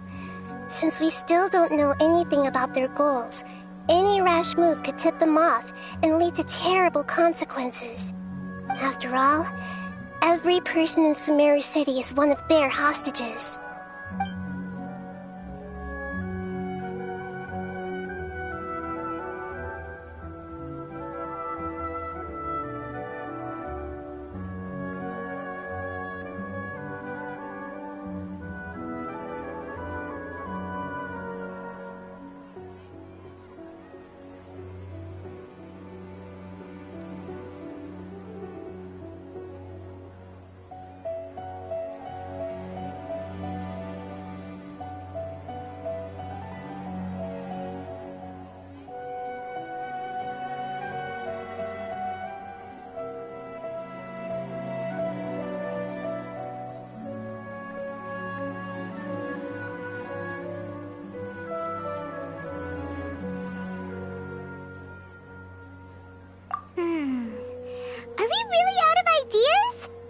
Nahida, you're super smart, so you already have something in mind, right? Don't keep us in suspense. Spill the beans already. According to a popular theory from the Vahumana Darshan of the Academia, rejecting impractical motions at the beginning of a planning session will give more weight to the actual proposal. Okay, but aren't you the god of wisdom? You don't have to use that kind of gimmick to make us take your ideas seriously.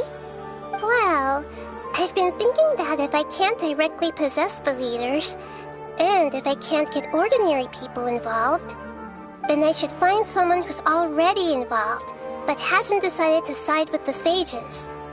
You're saying we should recruit a spy? That does sound like it could work. Oh, before coming back, we met someone named Al-Haytham. He seems like he acts alone, and he likes doing stuff behind the Academia's back. They probably aren't in cahoots. Actually, I already have someone in mind. Do you still remember that female scholar named Setaria? Setaria? Paimon remembers now. Isn't she the one who's always trailing behind the Grand Sage of the Academia? We ran into her basically every time the Sub-Zero's festival repeated itself. You could even say we're old enemies by now. Paimon still remembers the smug and mean way she always spoke to Nilou. I've always liked observing all kinds of people, and Setaria has always stood out from the crowd. She was born in the desert and was hailed as their greatest genius. Her academic gifts allowed her special admission into the Academia, and also gave her the opportunity to serve as the sage's assistant. Oh, Paimon didn't know she was from the desert. She must be pretty special then. Paimon feels like most of the desert dwellers around the city are working as mercenaries. The name Setaria means star. When she lived in the desert, she shone like the brightest star in the night sky. Later on, she was chosen by the sun. The star was given a place in the daytime sky to complement the sun's dazzling light. Soon after, the star witnessed the sun scorching the earth, which brought forth many disasters. The star began to waver. Instead of staying beside such a sun, wouldn't it be better to return and light up part of the night sky? But in the end, she couldn't give up the radiance of daytime. To cope with her shame, the star buried her guilt and closed her eyes. From the sound of it, Setaria's just hung up on the research opportunities here. But she doesn't really support the Academia. She still feels guilty about not doing more for the desert, right? She's just running away from her problems. Indeed. When they are presented with complex moral issues, many people will simply plug their ears and go with the flow until the problem can't be fixed anymore. She's suppressing a lot of guilt, but before she realized it, she had already become the sage's right. We must somehow make her face her problems again. That way, not only can we get useful intel from her, but she can also use it as an opportunity to redeem herself. From my past observations, Setaria will take a day off from the Academia every 10 days to do some shopping in the city. Tomorrow afternoon just happens to be a shopping day for her. That'll be our chance. To prepare, let's go check out some of her favorite spots, and have a quick chat with a few of the vendors there.